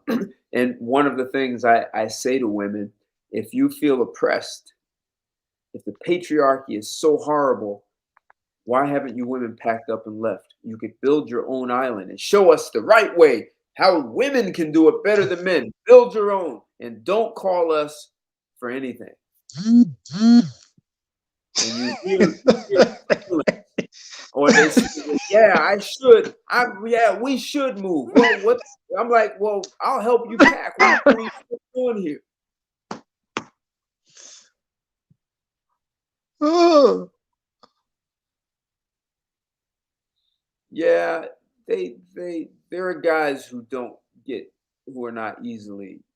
So I would never use, for me, I would never use the term emasculate. There's nothing a woman can do to emasculate me, like nothing. I understand the point. I never give women credit for being masculine in any way, because that's a lie. And it devalues, what it says is that anyone can be masculine. And there's no value in masculinity and anyone can do it. And that's a lie. Women don't have the same brain functions and they don't have the biochemistry to be able to deliver masculinity. They can yell, scream, shout, have a gun in their hand. They can learn to fight, MMA, do all that stuff. But it has nothing to do with masculinity. And this is a place for men to stand.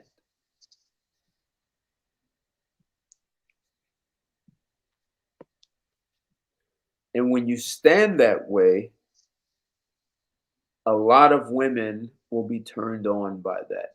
Even if they say they hate you for it, they will be turned on.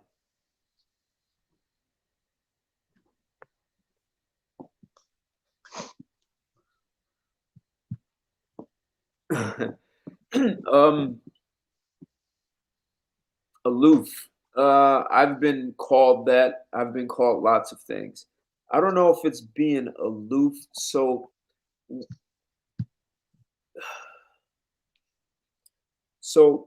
I don't ever look for respect from a woman. I don't ask for respect. I don't ask for submission. For me, asking for respect from a woman is the same as asking a woman to have a vagina. Like, I won't even have that conversation. This is a waste of time.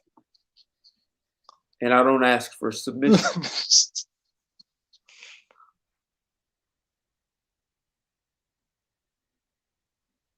No, most guys ask for respect. And I remember it was back in the 90s when women start saying, I want respect, I want respect. So when I hear guys saying it, what I hear is men following women. So women want respect. So now men want respect. Men didn't ask for respect in the past. It wasn't something to ask for. It was as automatic as a woman having a vagina. So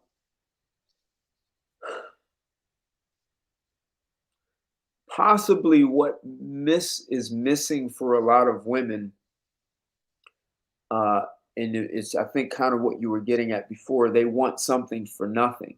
So a lot of women don't invest a lot of time to understand a man. They're more, you hear women talking about, I want to be cherished. I want a man to love me and I want him to adore me, all this stuff.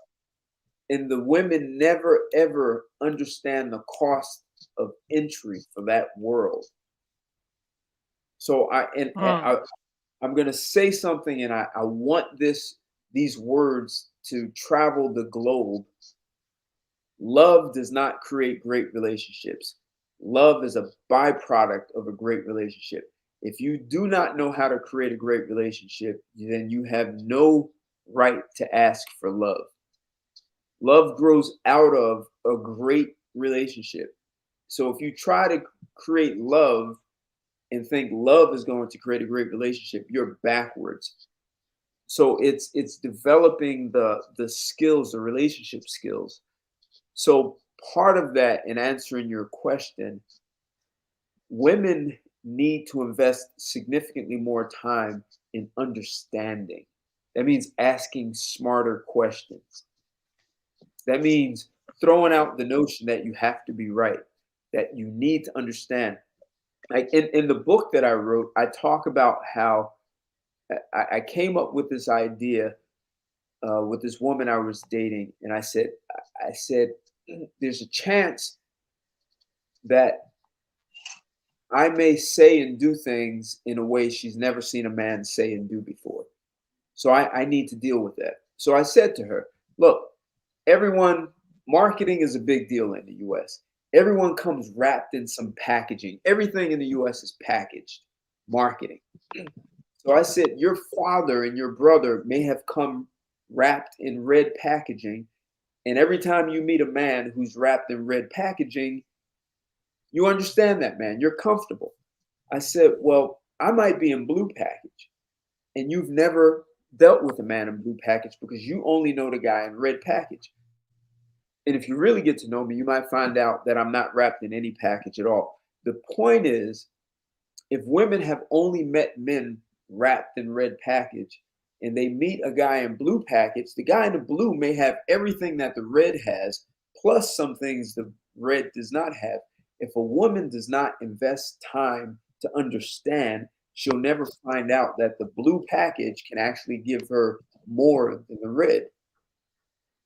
So women who do not have any commitment to understand a man or the people they're talking to, that could be a sign that she doesn't care. And so then when you see a woman who doesn't care, it seems like she doesn't respect you. But she's just there for what she can get. And so this is the whole, you put demands on and she's walking on eggshells. And you know what? If she's walking on eggshells, then she's going to try and figure out how to get off those eggshells. It means she's going to have to create some understanding and care about what you think and say. The fact that she's walking on eggshells says that she cares about what you say.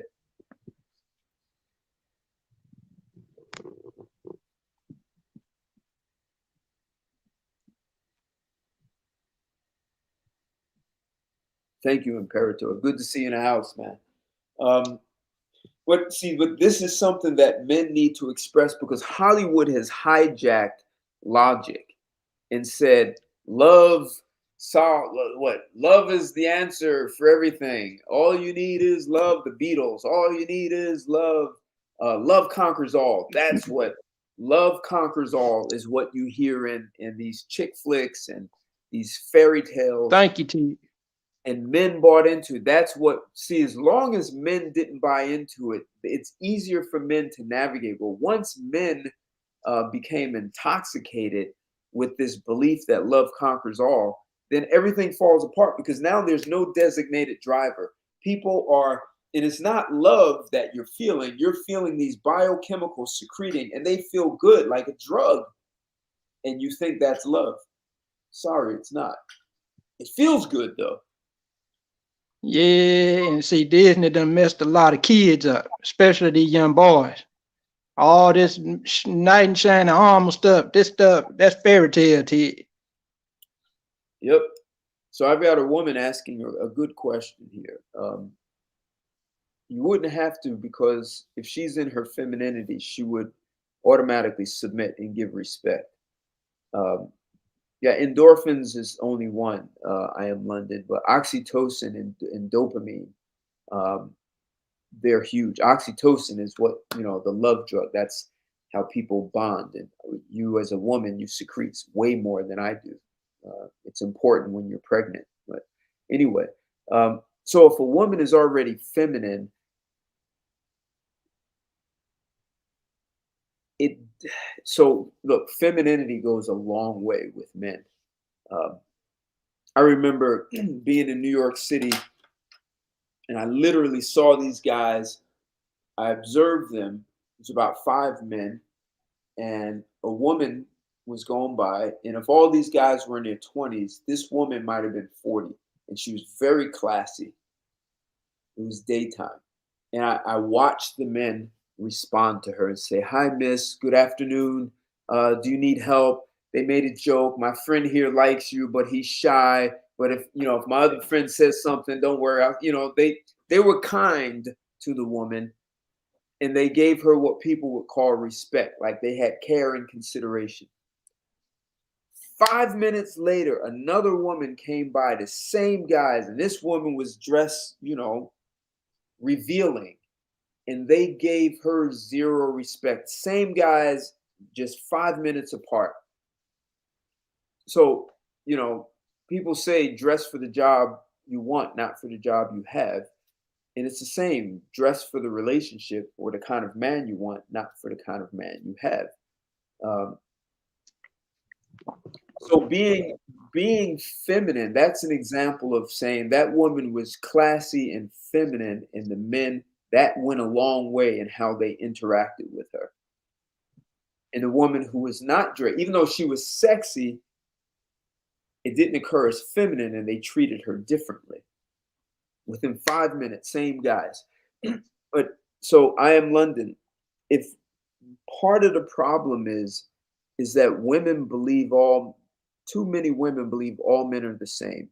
All men think with their little head. They only want sex, food, sex. Like, men are simple. They're not smart.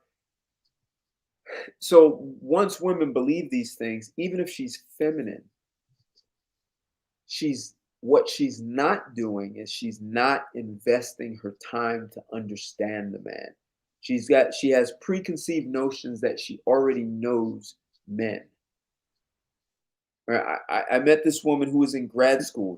Her major was like biostatistical engineering, it was something complicated. And she told me that she knows men, and that men only, the most valuable thing a woman has is her uterus, and that's all men care about in a woman. And I said, "Well, I'm a guy, and I know men care about more than that." She said, "Nope."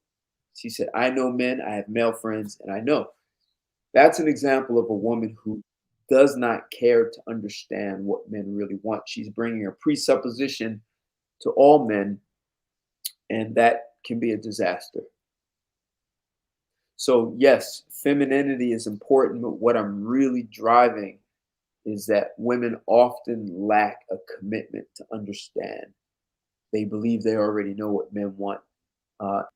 And it just gets worse if a woman believes she's having sex with you and doing you a favor. I mean, just that's a disaster.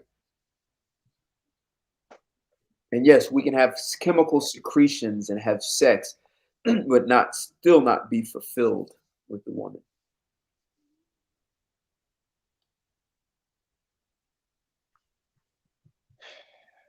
Yeah, man, it's just a bunch of hoopla, cause having them preconceived notions will mess anybody up. Yeah, I mean, old Mud Waller said he just can't be satisfied. That was real talk. That and you remember old Mud Waller, that song stood the test of time. He telling the truth in it. He just can't seem to be satisfied. Now that says a mouthful. So I believe it's going a little more than a little physical thing. I believe it's going on the subsurface. Yep, more than physical. Sex is important. I mean, definitely don't want to take that off the table. But sex starts before you get into bed. So, and see, that takes me back to the topic. There are women who will debate with you on social media and be sexually aroused. You've never seen her, you've never touched her. But she's more, and it's interesting. So a woman could not always, but she could be debating with you and be more committed to understanding. Like she's literally reading every word that you write. And she may hate every word you write. She may not understand them all, but she's being reactive. They may trigger certain things. Sometimes when people get triggered, they don't fully it impedes their ability to comprehend because they're responding to what it reminds them of in the past. And so look, women worry about things more than men. That's one of the things that hurts women that and has women get triggered more often. And so if you're triggered often, you're less likely to want to understand because you think you understand everything based on your past. That's a trap. So I'm really driving at I Am London is that if women invested significantly more time in understanding men and people in general, as opposed because I even hear women say, "Oh, I know women. I'm a woman. I know why she's doing that." And I got it. There's could be some validity to that, but doing that for men is usually not healthy. Hey, so Imperator, you think men understand that love comes out of great relationships? Maybe men understood it before, but I think just Hollywood has kind of tricked men. I don't remember as a boy hearing men like get so soft over this idea that I have to find love. I just don't remember that from men growing up. This is rather true. And so yes, love is vague and it's subjective, but here's the deal. Here's what I'm saying. So if you build a great relationship and what comes out of it, this is it, Nelly Nell. I'm going to tell you what it is. Nelly Nell, you could have a male friend, and this is just your boy, your buddy. This guy, he stands for you. Even when you're not around, this guy is like standing up for you. He'll give you the shirt off your back. If you needed money, he'll loan it to you, and he knows you're going to pay him back, and vice versa. And so you've built, and the two of you can have disagreements, and you work it out, and you have a fight, and you go have beers together, and you may say, "Man, I love you, man." But that love you have for this guy, this male bonding, came out of this relationship. It's not as vague. It's like, "No, I love that guy. I love that. That guy is a good guy. I know him. He's a good guy." That's the kind of thing you can have with a woman that it grew up out of it, that love came up out of. It's not this love at first sight. Oh, you look so good and your body's so fine, and look at the way she walks, and I just want to touch her, and I'm so turned on. Like that's not love at first That's the sight. lustful aspect to us. Right. All got that. Exactly.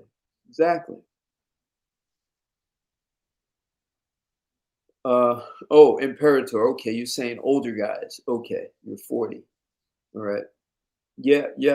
That's something that okay, I can see what you're saying. But I'm also committed that becomes a mantra for men.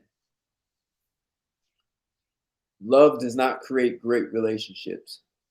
Love is a byproduct of great relationships. If men can get that and teach that to their sons, it will help their sons use more logic instead of getting caught up. Look, it's normal and it's great to have these feelings, these euphoric feelings when you're close to a woman.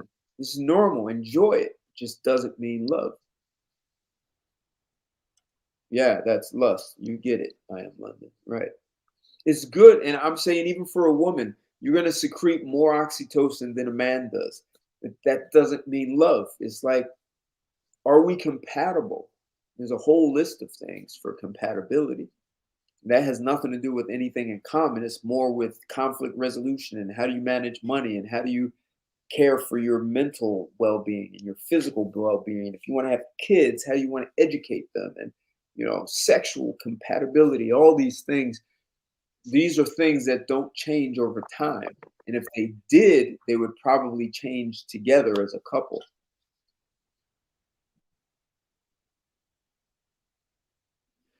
Right, Imperator. So I'm saying you can have love with a woman. I worked with this guy. He's dead. His name is Andy, man. This guy was a guy who had balls, man. And the last time I saw him, he died. He's died since. But I said, "Hey, man, Andy, I love you." I hugged him. He lives in Vermont, and I came back home, and I don't know, years later he died. But this guy fought in Vietnam, and the Vietnamese shot his helicopter, and he couldn't control it, so he crash landed. But he knew how to crash land it, and he walked out of the helicopter with not even a scratch. This guy was paid by the United States military to purposely crash over 120 helicopters. This dude had balls, man. But he was a really good guy. And we worked in the same company. When I first met everyone there, this was the guy who was like on my side, like from the beginning. He didn't know me, and it stayed that way. He invited me to his house, and I met his family, and that's where I went snowboarding and all this stuff. So, this was a good guy, man. And so yeah, this is the kind of guy you say your boy. I love that guy, but that didn't come. It wasn't like love at first sight. He was just a good guy. His wife was a good person. Yeah. So you can develop that with a woman in a relationship, and just because in 2 weeks or 2 months or 6 months you have this euphoria, that has nothing to do with love. I mean, you could even have this kind of back and forth, even on social media with a woman, where a bond is, you can get emotionally invested in a woman on social media and you never met her, whether it's public chat or in the DMs. It happens. You start to have this common ground, and you start to talk about things, and you can debate through something and come out with logic on the other side, and that doesn't necessarily mean love. It could be an opening for it, but it also means People got to be careful with that. Yeah, absolutely. You have to. That's how the catfishing started here. Yeah, yeah. That can happen.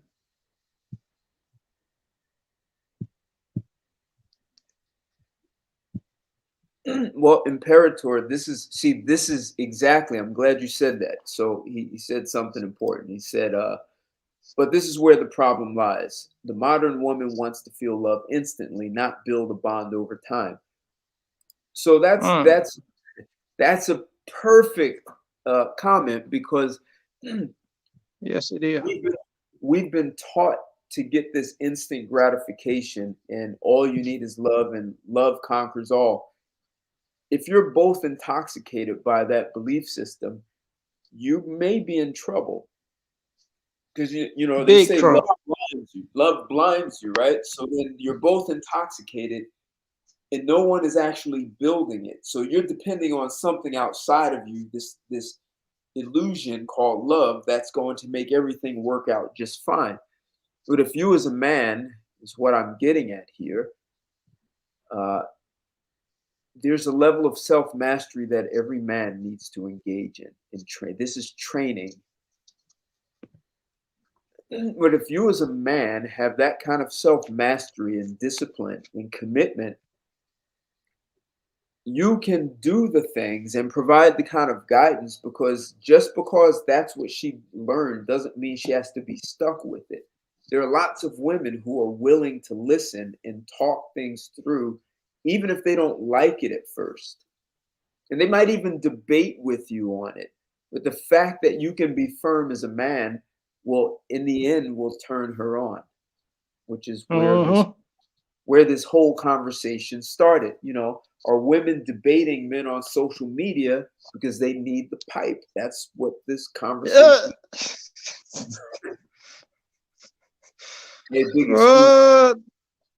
That's what a lot of this is where a lot of guys are having problems. These women are turned on and you don't realize it. Or you think you have to be less of a man to turn a woman on, and you really don't.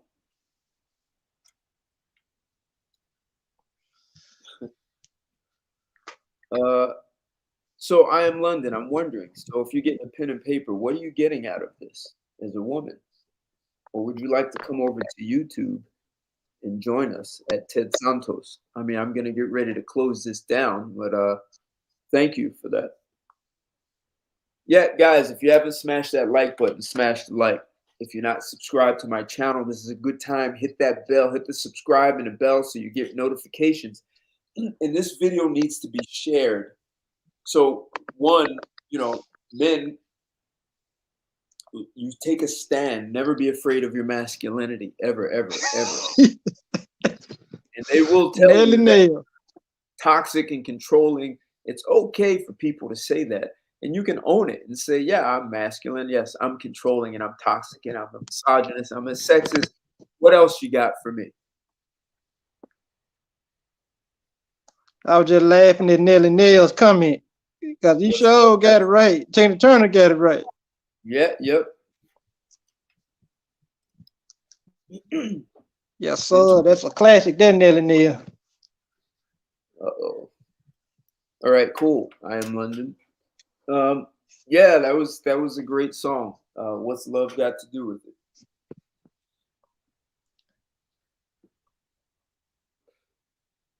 I think we're gonna have a lady join us over here. I was getting ready to shut it down. Hold it, hold it, hold it, hold it.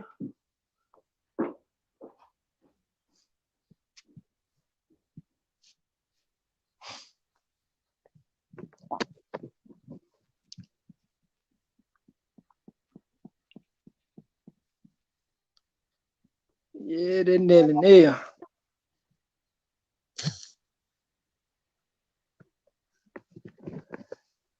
He said, what love got to do with it?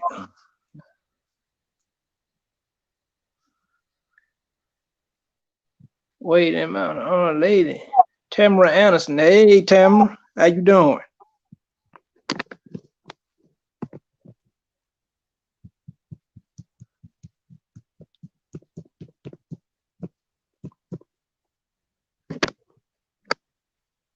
Women get turned on, and have you ever known they like to drag a decon talk this shit.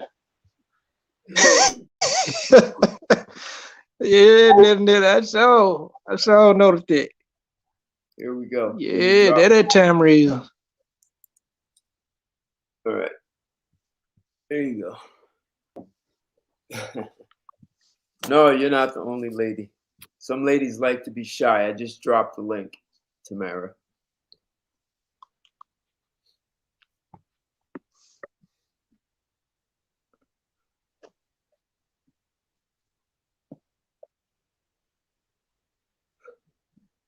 Hey, Nelly, no, sometimes dragging out the conversation is the way to continue to get your attention.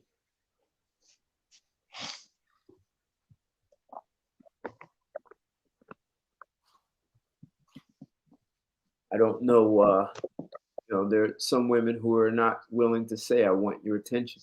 Look, man, I lived with a woman for 5 years, and I remember one day I came home from work. We probably at this point had been living together for 3 years, maybe 3.5. And, you know, I was somewhat new running the company. And the company had a lot of problems when I started running it, but I smoothed this sucker out and I was doing a great job. Oh, yeah. Okay, London Sky. Okay, I dropped the link. You can come in. I don't see you in there. So I come home from work and I'm talking about some great things that happened that day. And, you know, I come home, let's say she's telling me some things, and then I'm telling her about work. And after an hour, she stomped her feet and she started pouting. And I'm like, what's wrong? And she said, you've been home for an hour and you haven't touched my breast one time. She said, you didn't even touch me. Oh, So I laughed. I did what you did. I was like, whoa. So I went over and I touched her. She was cooking. She was in the kitchen. And she started purring like a little kitten and everything was fine, right? So I'm saying she got upset at first to get me to do what she wanted. And the point I'm making is that this is common. Women will get upset with you and not express what they really want. They'll take a roundabout way to get to it. Actually, don't get scared, child. Come on in. You don't have to be on camera. There's a way for you to click where it's just audio and no video. So we can keep you as the unknown woman. You'll be anonymous. No one will ever know your face. But yeah, Ted, back to what you were saying, boy, my mind was blown when you just said that. That sounds like some 50 Shades of Grey type of stuff right there. She wanted you to touch on her. I'm like, ooh wee. Oh, what that lady was on that day. No. I think that may have happened with her twice, and the other woman maybe same happened twice. If you touch a woman a lot and then one day you don't, they get up. It's telling you, it's like an addiction. So it's touching secretes certain neurochemicals and it feels good. It makes the woman bond.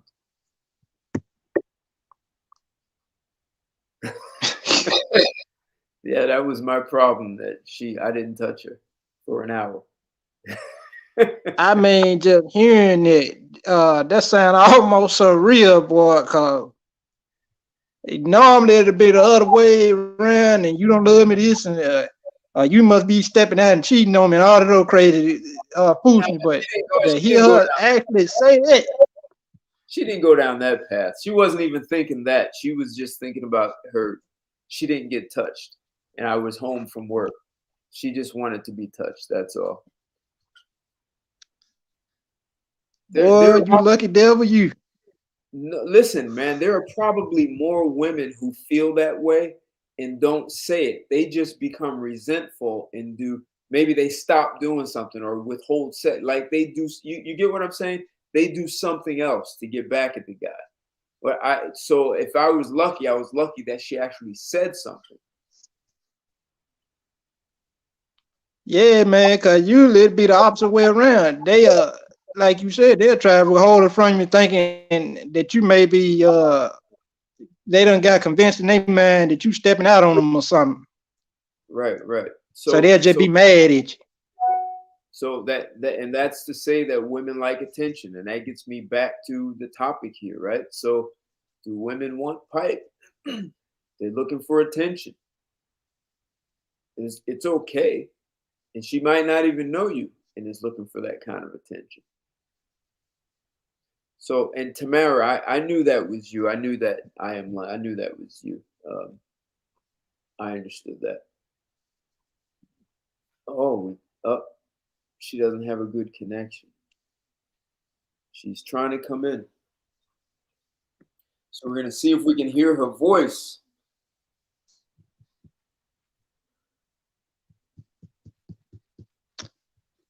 Yeah, man, that attention thing. I guess, boy, you just taught me something to you about that attention thing. I need to be on the lookout now. Oh, there she go. Hey, Tamara, how are you? Thanks for joining us. How are you? I'm good. How are you? Pretty well. Good to hear your voice. Thank you. We'd love to see your face, but I think you're trying to tell me you're shy. Is that what you're trying to tell me? Very. Oh my God. And I am not appropriately dressed. Oh man, I won't encourage you then, huh? Even more. Yeah, but she sound good to you. That's the plus. All right. Thank you. I appreciate that. You're welcome. So no problem. What are you getting listening to men talk from a male's perspective? I don't know everything. So as you were saying earlier, women tend to think that they know everything. So I'm not one of those women that will say all men are a certain type of way and they're not, because that would be the same thing as saying that all women are the same. Right. So why not listen from a male's perspective? It would be essentially the same thing as if I were to say, how do you feel about this? And then I turn around and say, well, no, you don't feel that way. Well, how can I say how you feel? I'm not a man. So the best way to learn is just to listen. But there are women who do exactly that, right? I was one at one point. Yes, I know. Oh, you do know because you were that woman. I do.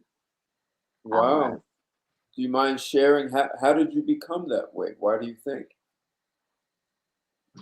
I think it was a learned behavior over time. What do you But I chose to. I'm what, sorry. what, what do you mean by learn? Like learn from where? What do you that I want to understand. I want to understand. Um, I think it's just growing up. I think, like when I was saying earlier, when I was on, excuse me, when I was on Instagram, how was mentioning femininity.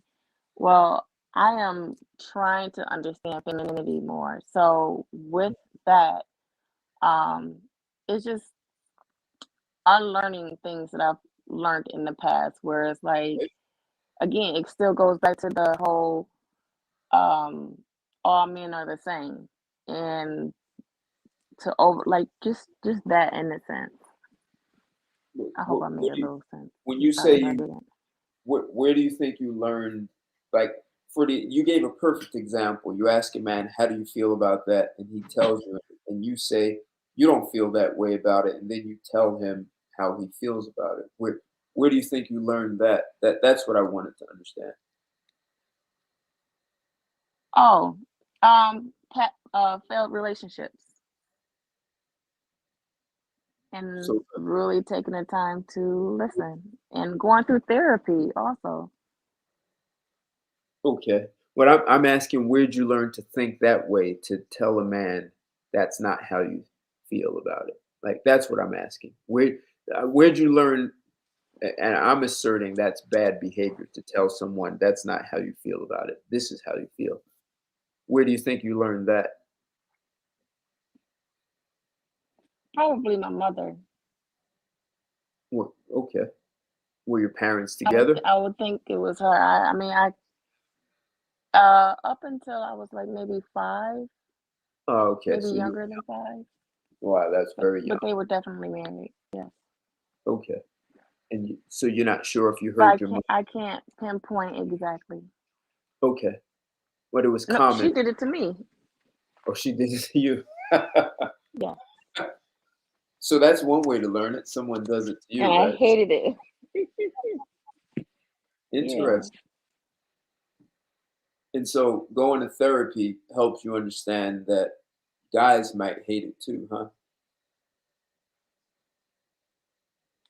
Um, I'm yes, that too. But I also like you just said, because it was done to me.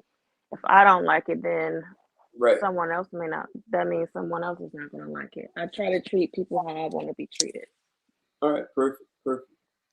So let me ask you about the topic today. I'm asking, are women debating on social media with men because they need some pipe from that guy? What do you think of that? I don't have a thought on it because I'm not that woman. Do you, I'm not gonna debate with a man. do you think some women debate with men because they are interested, they may be sexually attracted and don't know how to communicate that, so they debate with him for attention? Do you think that ever happens from with women? It could. I don't. If that's the case, it's nonsense to me. I don't understand why. Why not just say, "Hey, I'm interested," or you know, To me, I don't understand that. I don't understand that concept. Why would you? It's almost like being in an abusive relationship and just continuing with that abusiveness because you Right. like it. Well, when I was reading some articles, that there are people where that actually happens, though. That they That's are crazy. waiting, looking for the abuse, right? Because that's what they're accustomed to, and they stay in. So, Not, I don't understand it. I'm just not. I'm not going to debate with a man. so have you ever told a man on social media that you were interested in him? Not that I can think of. I was married the majority of my adult life, so I can't Oh, say that I have. okay. All right. You have children? I do. I have one Son, daughter? son. Okay. Good. Good. If you had a Yeah, you daughter, sound like a catch to me already. I'm sorry, I didn't hear your question. I was saying you already sound like a suitor. At least you don't have no kids yet. she has a son. No, I do. I have a son from a previous marriage. Oh, okay, I misheard you. I'm sorry about that then. What's going on, Chris? Hey, what's going on, Ted? How you doing, man? All right, all right. What Merry to do, Christmas, little all Chris? that good stuff. Oh, Hey, what's going on, Ted? happy holidays. Merry Christmas. Tamara, how you doing? Tamara, Chris was saying hello to you. Merry Think she on Christmas. mute. There's so many people talking. I know. No, Hey, it was so many people speaking. I didn't want my mic to be on and interrupt anyone. Can I answer the topic, Ted? Can I speak on the topic? absolutely. Which is let's go back to it real quick. Make sure I got it right. Yeah, are women debating you on social media because they need to pipe? The sad reality of it is, yes, that's why they do it. Feminism has taught them to hate men, but at the same time, they know they need men for provision, protection, and even just validation. Something as simple as validation, because women like to hear men tell them that they look good or that they're doing well. You know what I mean? Just a simple compliment. That's why they get so pissed off and throw out their degrees up in our face, because they want us to validate them for getting these degrees that we don't give two shits about. But they still want us to validate them. They need our validation. They're social creatures. They need validation, but feminism and these lesbians have taught them to hate men, and they're confused. So while they want our validation and they want our attention, they want to talk to us, they want to do it in a way that it doesn't piss off the rest of the women. Because remember, for women, there's safety in numbers. So for them, their safe spaces are around other women. So they don't want to piss off the other women by making it known to the other women that they want the attention of men. Interesting. That's very interesting. Any thoughts on that, Tamara? I agree with the whole feminism thing. I do believe that feminism hate women for whatever reason. I don't understand it. I do agree with some parts of what he said. I personally, again, I can't speak for all women. I don't seek validation, so I personally, Tamara, I can't agree with that. I can agree with everything else. Let me ask you But a question. Let again, me ask you a question. I don't understand. Do you go to the club? Do you go out? Go ahead. Do you go out?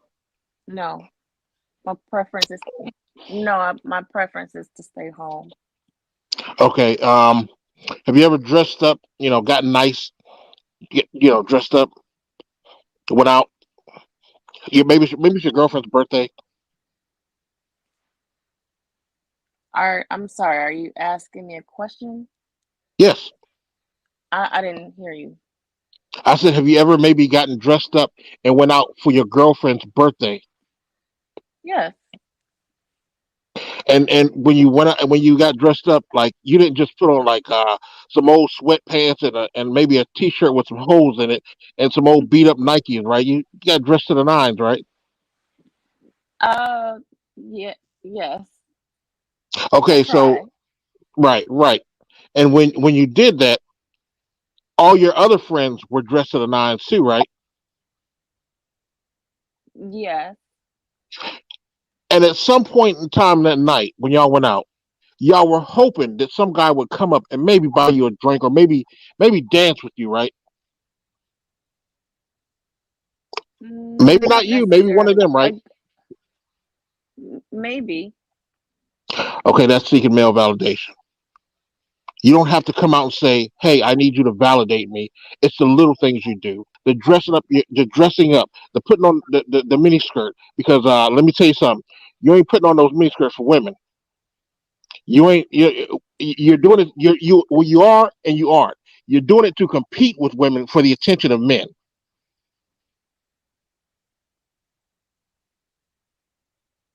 That's validation. Are you saying okay?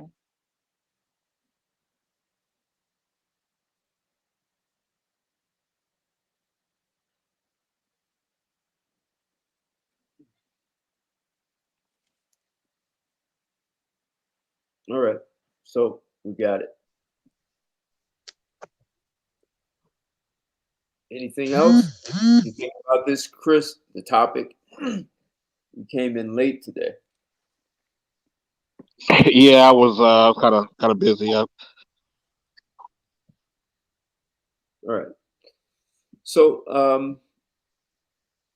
Here's my question, though, Ted. At one point, at when does it all stop? Though, will they ever understand that letting lesbians and letting the feminist movement trick them out of their femininity? Because that's what happens. They've lost their femininity. I'm not going to say they've lost it. They're scared to display their femininity because they know that their femininity puts them in a role that lesbians told them that they shouldn't be in, even though that role makes them, it's their natural order in life. It's their natural order and where they feel comfortable in.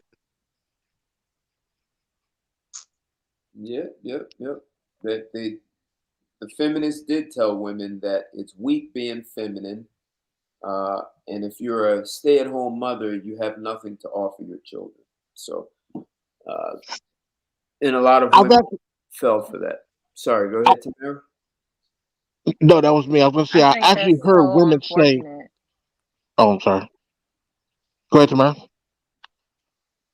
No, I was complete. I was just saying I think that's unfortunate that it's been taught that, and I can't sit here and say that I was not taught that because I was taught go out, get a job, get a good education, and that's what I did.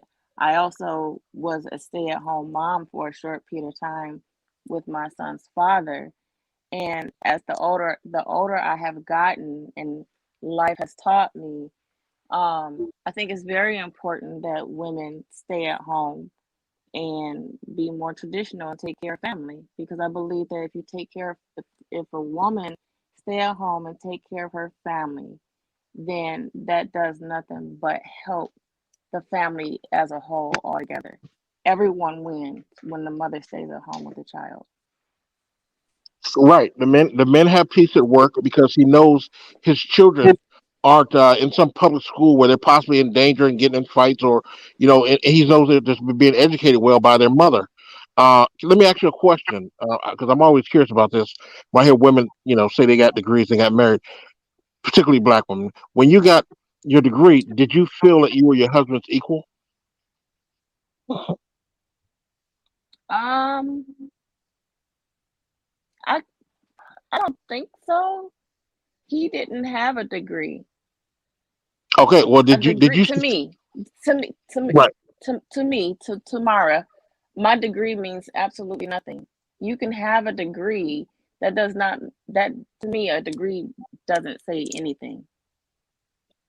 And that's just Absolutely me. right. I can't speak for anyone else, but a degree does not mean anything.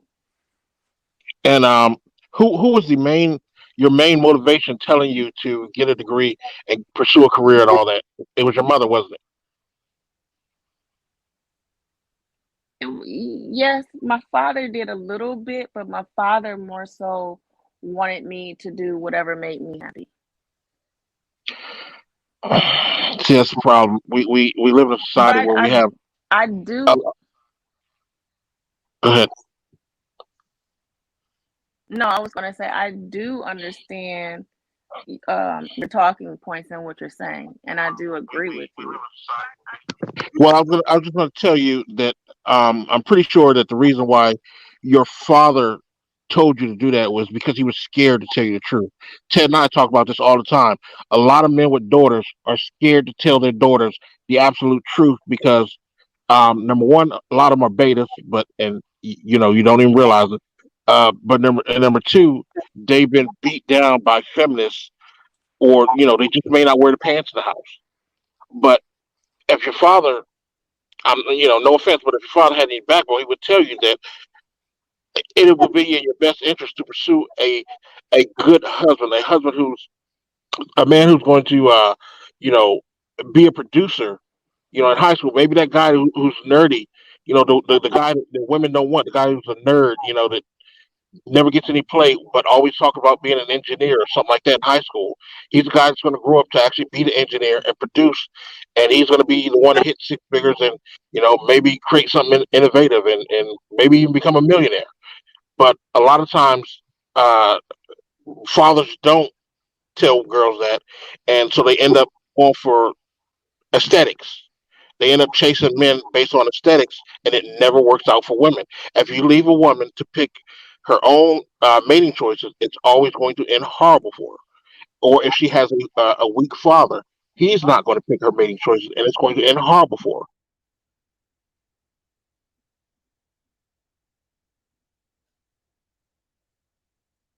The number one person picking your mate should be your father, and he should be telling you that instead of pursuing a career or a degree, that those are your best years.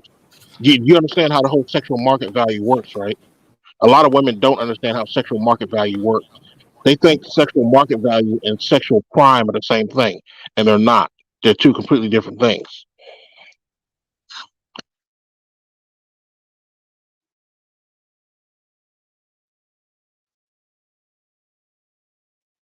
Did you want to say anything to that, Tamara?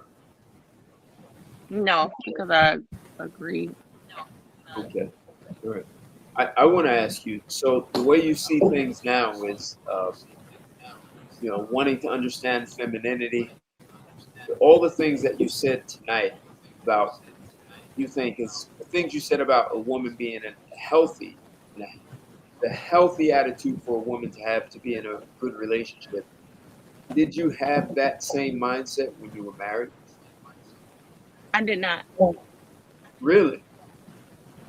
I did not. I was not the best wife, hence I'm divorced. Is your husband remarried? Your ex-husband, I'm No, sorry. Have you ever thought of maybe calling him and you know, apologizing and see if could you patch things up? no. We are good friends. I did apologize when we were long time ago about being a terrible wife. I don't have a problem admitting anything that I've done wrong. I am 100% accountable for anything that I've ever done. So, no, we are better off as friends, and we've been that way for years, and we co-parent very well. I Okay. think that he's a great guy, and I think that whoever he ends up with will be a lucky woman. I'm just not the woman for him. Well, if he's smart, he just won't get remarried. But that's my personal opinion. Okay. Um, Anything else you're taking from this conversation, Tamara? No, I mean, people are entitled to their opinions, and I'm okay with that. I am not gonna give a lot of pushback because unfortunately I've had to learn the hard way to get to where I'm at right now with the beliefs that I have.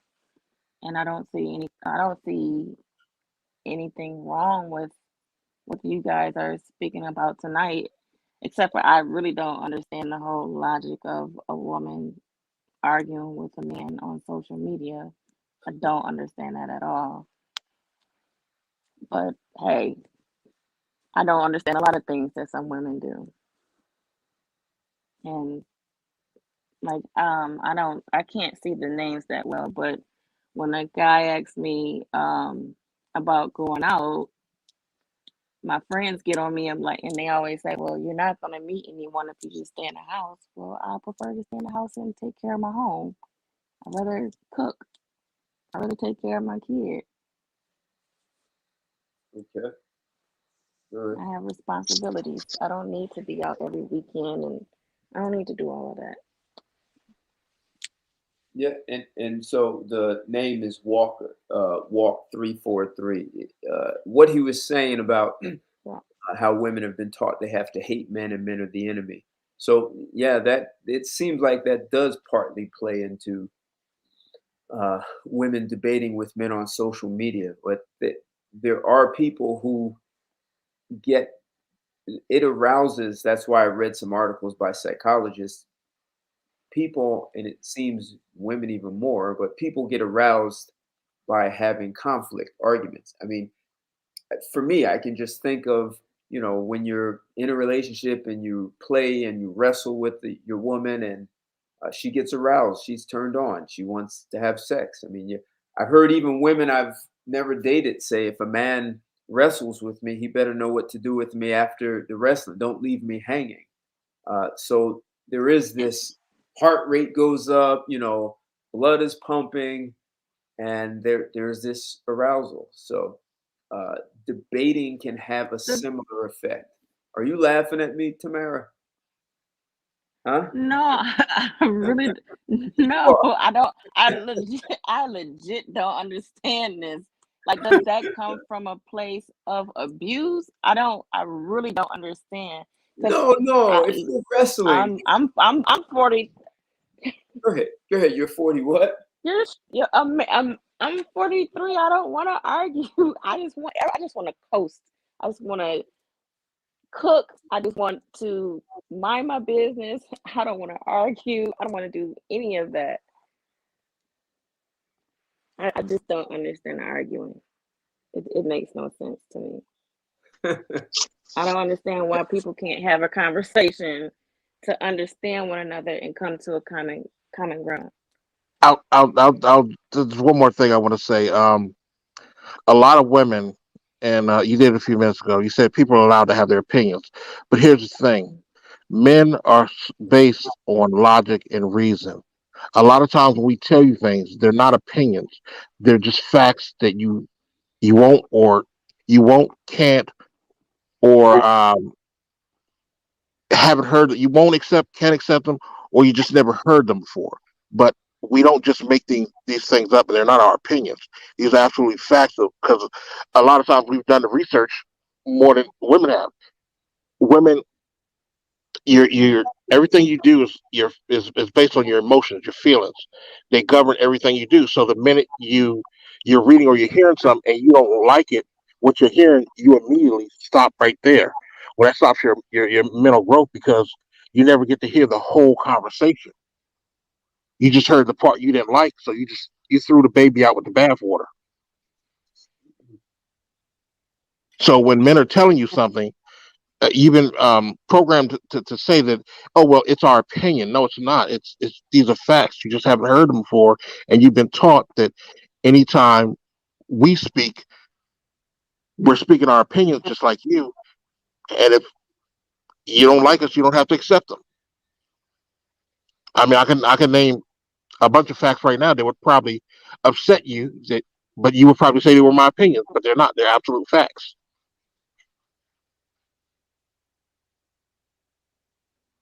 All right. Someone has a question for you, Tamara. He said, ask her if she's dated younger guys. No, younger guys want babies. I don't want babies. Okay. He's doing a cougar check. He wants to see if you were a cougar. He's No, got a thank British you. accent. He's got a British accent. I'll pass. So you've I know so my lane, and that's not it.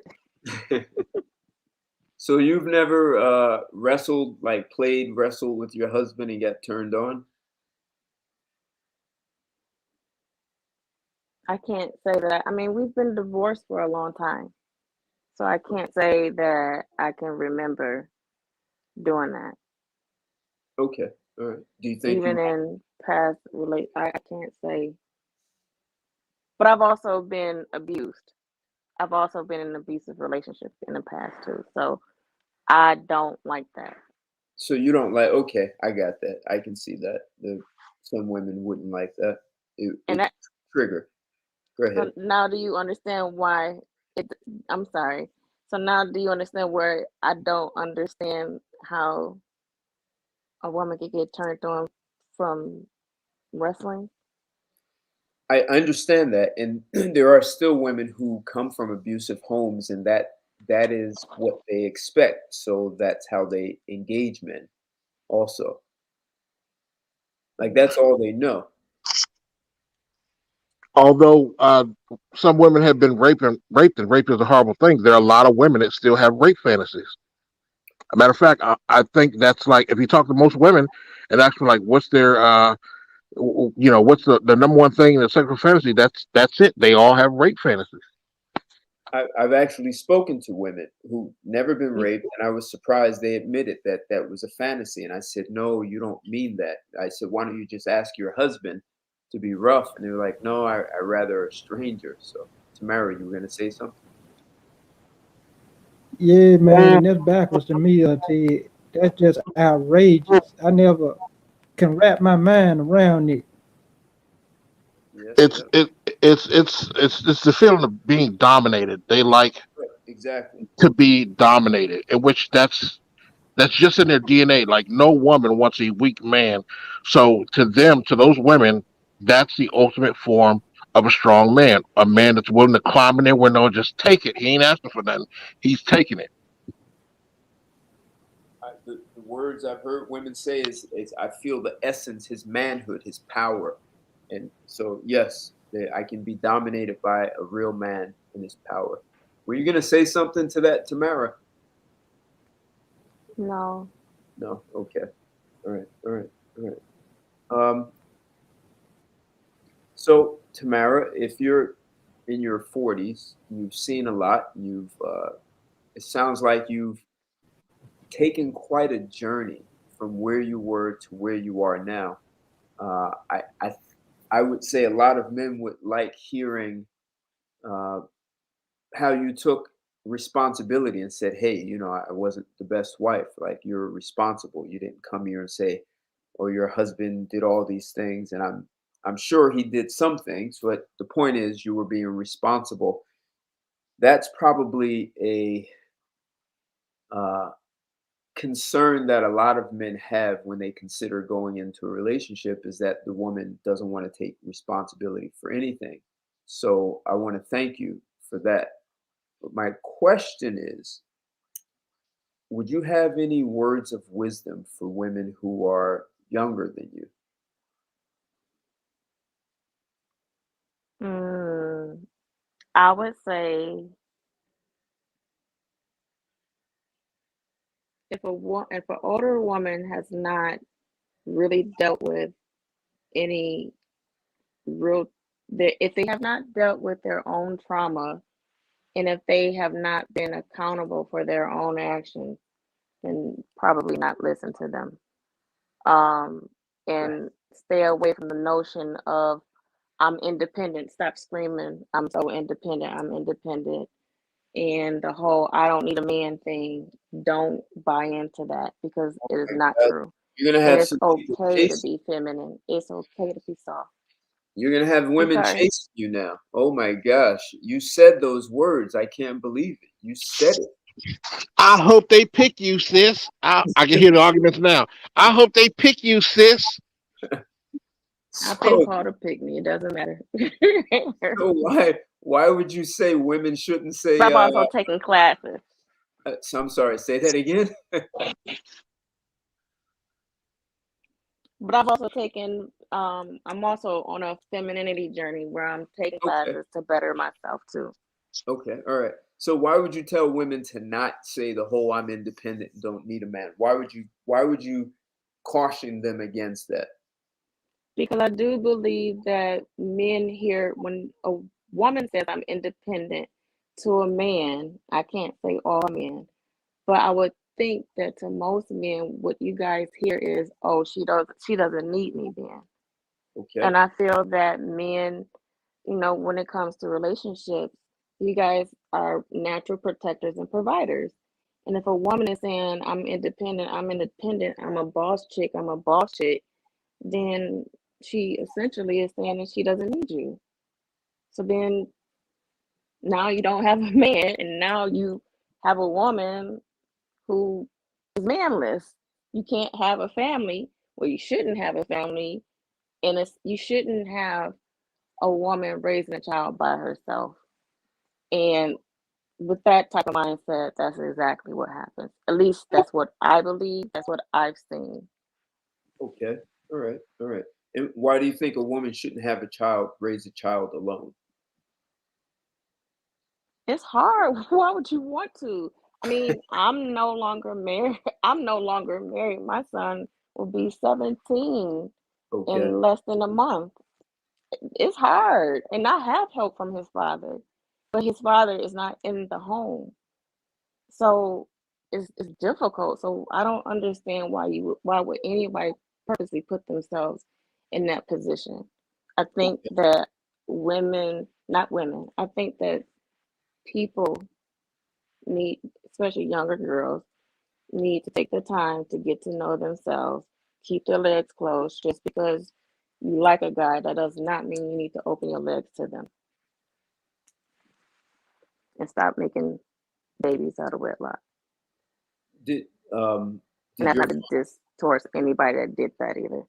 okay. Did your father help you choose your husband or you kind of did that on your own? I was rebellious and hard headed. That's why I really would love for a younger woman to listen. They don't have to go through what I went through. I wish would have. I do believe in arranged marriages. Whoa, whoa, whoa, whoa, whoa, wait, wait, wait. I think someone didn't hear you. Can you repeat that? Say that again? I believe in arranged marriages. I see Why? nothing wrong with it Why? Why do you believe in that? because it depends on the family's background. I mean, like me, I didn't know no better. I made poor choices. I would think that I would love to believe that my father and my mother would have made a better choice. And I'm not saying anything wrong against my son's father at all. Um, we just did not take the time to really get to know each other. I will never say that he's a bad man because he's not. Okay. He's not a deadbeat father. He's not. He's none of that. We just didn't work. So that's just. I mean, I've made mistakes, and Okay. I've had to pay for my mistakes. All right. And you didn't come here to argue on social media with men, huh? Not at all. I It appreciate is a I'm a it is a woman. breath. Why would I? It is a breath of fresh air to hear a feminine woman on just be honest. Just be honest and admit that the things that we're saying is right. Not because they're opinions, but because they're facts.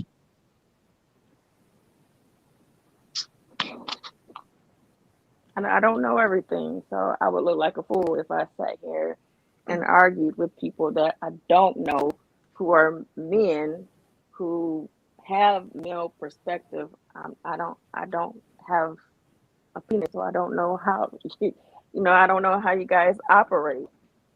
I can only speak from a woman's point of view. And like you said earlier, you guys come from a more logic aspect, and women are more emotional, and that's a fact. Right. Right. Well, yeah, I mean, men are going to be I held. Our just wish feet are that going to we be all can get along and have conversations. right. As a man, our feet are going to be held to the fire. Um, a lot more than women will. Women can just skate through life. You go through life on easy mode. We actually go through life on hard mode. So, the truth benefits us more than anything. So that's why we stick to it. That's why we lie in logic and reason, because if we don't, the minute we get out of those realms, it gets very dangerous for us in life. Hey, Is that a Tamara, part of masculinity? wait. Go ahead, Chris. It's part of being a man, Okay. because other men are going to hold you accountable for your actions. You're always going to be held accountable for your actions by other men. So that's why it's funny when you hear women talk about rape culture, this and that. No, there's no rape culture, because men wouldn't allow it. Even men that are walking away from women still wouldn't allow it. It's just in our DNA to not allow women to be abused. As much as we dislike you or whatever, there's a reason why you always see that men running into burning buildings to save women and children. It's just something that's in our DNA, and no matter what, we can't wipe that out of our DNA unless we become sociopaths or psychopaths. Then sometimes we might run in that burning building and tie you down, just make sure you don't get out. Hey, he telling the truth now. Tamara, someone has a question for you. He said, "Have you expressed these thoughts to other women? And if so, what did they say?" I don't understand. Have I expressed the thoughts? Yeah, like the thoughts that you've been saying here. Like, so Chris just said you're fresh of breath air. And so you're being honest and responsible, and you're saying what you learned and what you did before, and you could see what happened in the past. And even I think you may be one of the first or few women to ever say arranged marriages are a good idea, and you understand how they can work. So have you said all these things to other women? And if so, how did they respond to you? Um, I said it to my aunt, and she thinks I'm crazy. um, I talk to a whole lot of women. Okay. I don't share the same opinions as most women. I know that, and I know that just because of the things I see in my little circle that I have. Nobody agrees with me with regards to the arranged marriage. Nobody agrees with me at all. Interesting. I did a whole show That's on not surprising. I did a whole show on why we should go back to arranged marriages. I mean, it's been a while, but I did a show on that. Do you find your friends or your circle of friends bullying you out of talking from your opinions or speaking from your perspective, even though because it vastly differs from their ideas? No, Are you I scared to feel how speak up? no, I feel how I feel. I'm willing to learn and hear other perspectives, but I feel how I feel. I'm not easily persuaded. You can't just change my mind like that. So you can't bully me into feeling how you feel. My mom, I'm sure some of the things that, I haven't had a conversation with her on a lot of the things I feel. Um, but she also tried to warn me about a lot of things and I didn't listen too. So, um, no, I cannot be bullied into changing my mind. I don't care. I mean, it's my thoughts and my experience of brought me to this conclusion.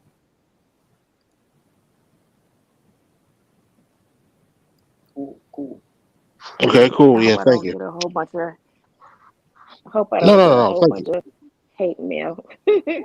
You're welcome. Oh yeah, the women are going to come for you because you're agreeing with men, particularly black men. Black women are just weird, man. It's weird because like they hate men, but they want dick at the same time, and they can't stop having babies. It's weird. They hate men, but they can't stop fucking and can't stop having babies and getting STDs. And all. It's just weird to me.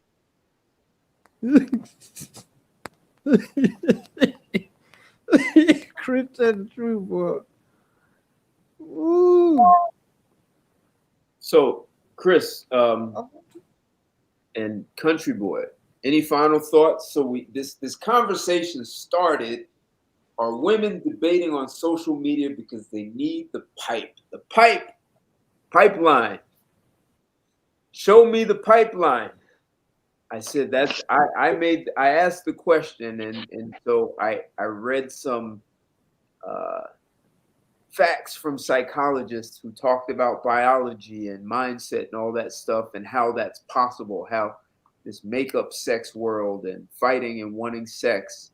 And Chris added a whole new perspective about feminism and women believing that's the only way they can deal with men. So what are your final thoughts, guys? We're going to get ready to close this out. I wanted to chop this off more than an hour ago. So I'll But go Ted, real quick. Yeah, yes, the answer is yes. They do want dick. I told you before I had my Facebook shut down. I had a woman argue with me for 7 hours. She argued. I, I I I went to bed. I got off, showered. I went to bed. Took like a 5 hour nap. I woke up. She had been in my DMs, sending me messages. I blocked her. She created another profile. Now I know this woman just wanted me to go fuck her, but like she could because of her masculine energy and all that. She just couldn't say it. She just couldn't say, "Hey, you're putting me in my place. You're turning me on. Come fuck me, right?"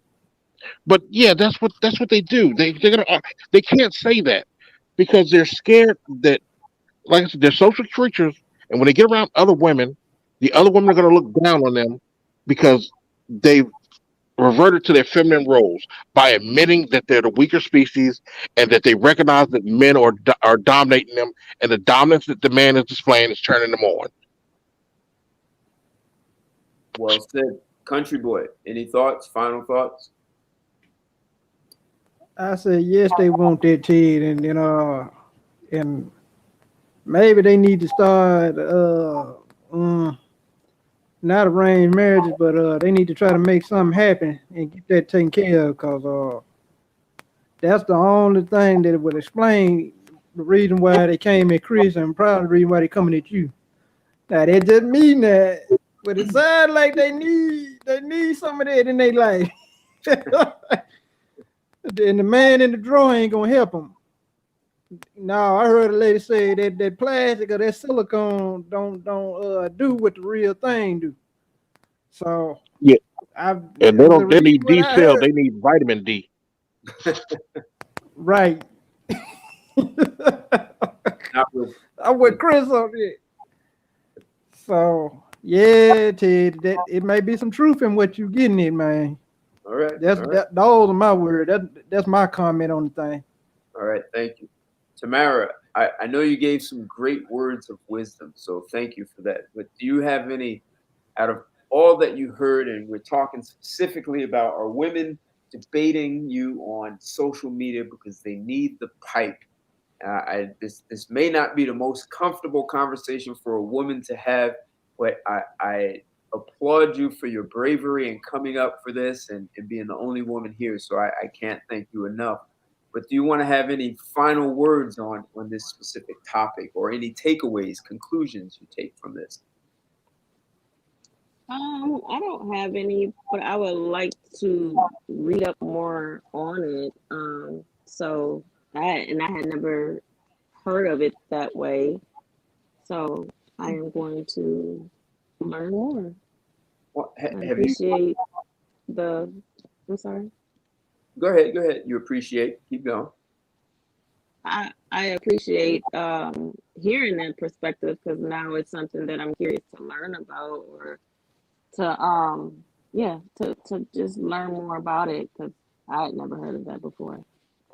Well, it's kind of like makeup sex, right? So you've heard of that, like couples having an argument and then have makeup sex. Yeah, I mean the surface part I understand, but to just sit there and want to argue that part, it, I don't understand it. Okay. All right. I didn't find that'd be interesting. I don't know if anyone is. I had to actually kind of extrapolate and take makeup sex and the psychology behind that, and then be able to sort of look at that and compare it to arguing online and seeing the same kind of effect. It's in saying that it's the same impact, biologically and psychologically. So I don't know if there's a lot of research on that. I don't know if anyone is even looking at that. So I may have But probably not. may have created a new topic, Tamara. So I don't know if you're going to get much research, but if you do, I'd love to hear about it. Myth twists across Okay. the Yeah, pond. I mean, Go ahead. You mean what? no, I was just saying I just don't understand it, but maybe it's one of those things that's not meant for me to understand. But I'm definitely gonna look into it more. Okay. All right. All right. Well, and now you could also watch how some women interact with men on social media, and you're like, ooh, I see it. So, and honestly, I've had women. So if I'm in a group on Facebook and I say things like I'm saying here, and the women get upset with me, I get these inboxes, and women are like, I'm gonna give you a piece of my mind, and let me tell you about yourself, and you're this, and you're horrible, blah blah blah. And I asked the woman, so do you really just want to have sex with me? Is that why you're in my inbox? And she's like, you must be crazy. I would never let some misogynistic, sexist man like you go. I said, well, I live in Jersey. You live in the Bronx. Why don't we meet halfway and we'll meet for a cup of coffee in Manhattan? She's like, well, if you take me on a regular date, I'll do that, but not coffee. So how do we get from I hate you to you'll go on a date with me? You get listen, and I without getting explicit, right? I've seen more than that. I've seen it go well beyond that. Okay, so but it usually starts with a woman who's often upset with me and giving me a piece of her mind, and sometimes I'll just ask, is this about you wanting to have sex and you're scared to tell me that? No, I would never do that. I would never have sex with a sexist like guy like you. So what if I stop being sexist? Will you have sex with me then? And then there's silence. So, so anyway, Maintain frame. That's the thing that turns them Yeah, on the most. You maintain frame. and they want You stay some on of your you. ground with women. Just know that they It want shows the some of you. dominance, Just know that. and it turns them on. They cannot resist it. yep. That's ultimately what I'm saying, Tamara, is that when a man takes his stand and remains logical, masculine, and can actually explain to a woman why he's saying certain things, and doesn't bend or fold or just give in because he thinks that's what he has to do to have sex with her, she's more turned on by that than the guy who gives in. That's where I'm coming from, and I'm sure you can see that, right? I do. Okay, good. That's my logic. So, myth twist across the pond, dropping the pounds. Thank you. Good show. Thank you, man. Myth twist. Always love having you. I see you didn't jump in here, so she never got to hear that British accent that you have, man. But that's okay. We've heard you. Tamara just will have to imagine your accent, and she doesn't like young guys, so I don't think it's gonna work, right? She can come back for the Sunday show. Yeah, absolutely. Look, if you haven't smashed that like button, you can do that now. And if you're not subscribed to my channel, including you, Tamara, subscribe to me. Smash that bell so you get notifications and share this. And I think, especially since we had a woman here being so honest, I think it's really, really good to share this so that people can hear, men and women can actually have a conversation. There was no dysfunction here. I appreciate you being so open and listening, Tamara. And Chris, thank you for engaging her and asking the tough questions. So I appreciate you guys. Great comments in the chat. Everyone on Instagram, thank you for joining and listening in. And I'll be back next week with more YouTube and Chill, where we talk about sex and intimacy, always from a man's perspective. And on Sunday, I'll be back with Straight Talk. Well, that's when we get pretty crude and raw and deal with some really provocative topics. So thanks a lot, everyone. Happy holidays. Merry Christmas. Have a great weekend. And I'll see everyone soon. Take care and good night. Goodbye. Thank you.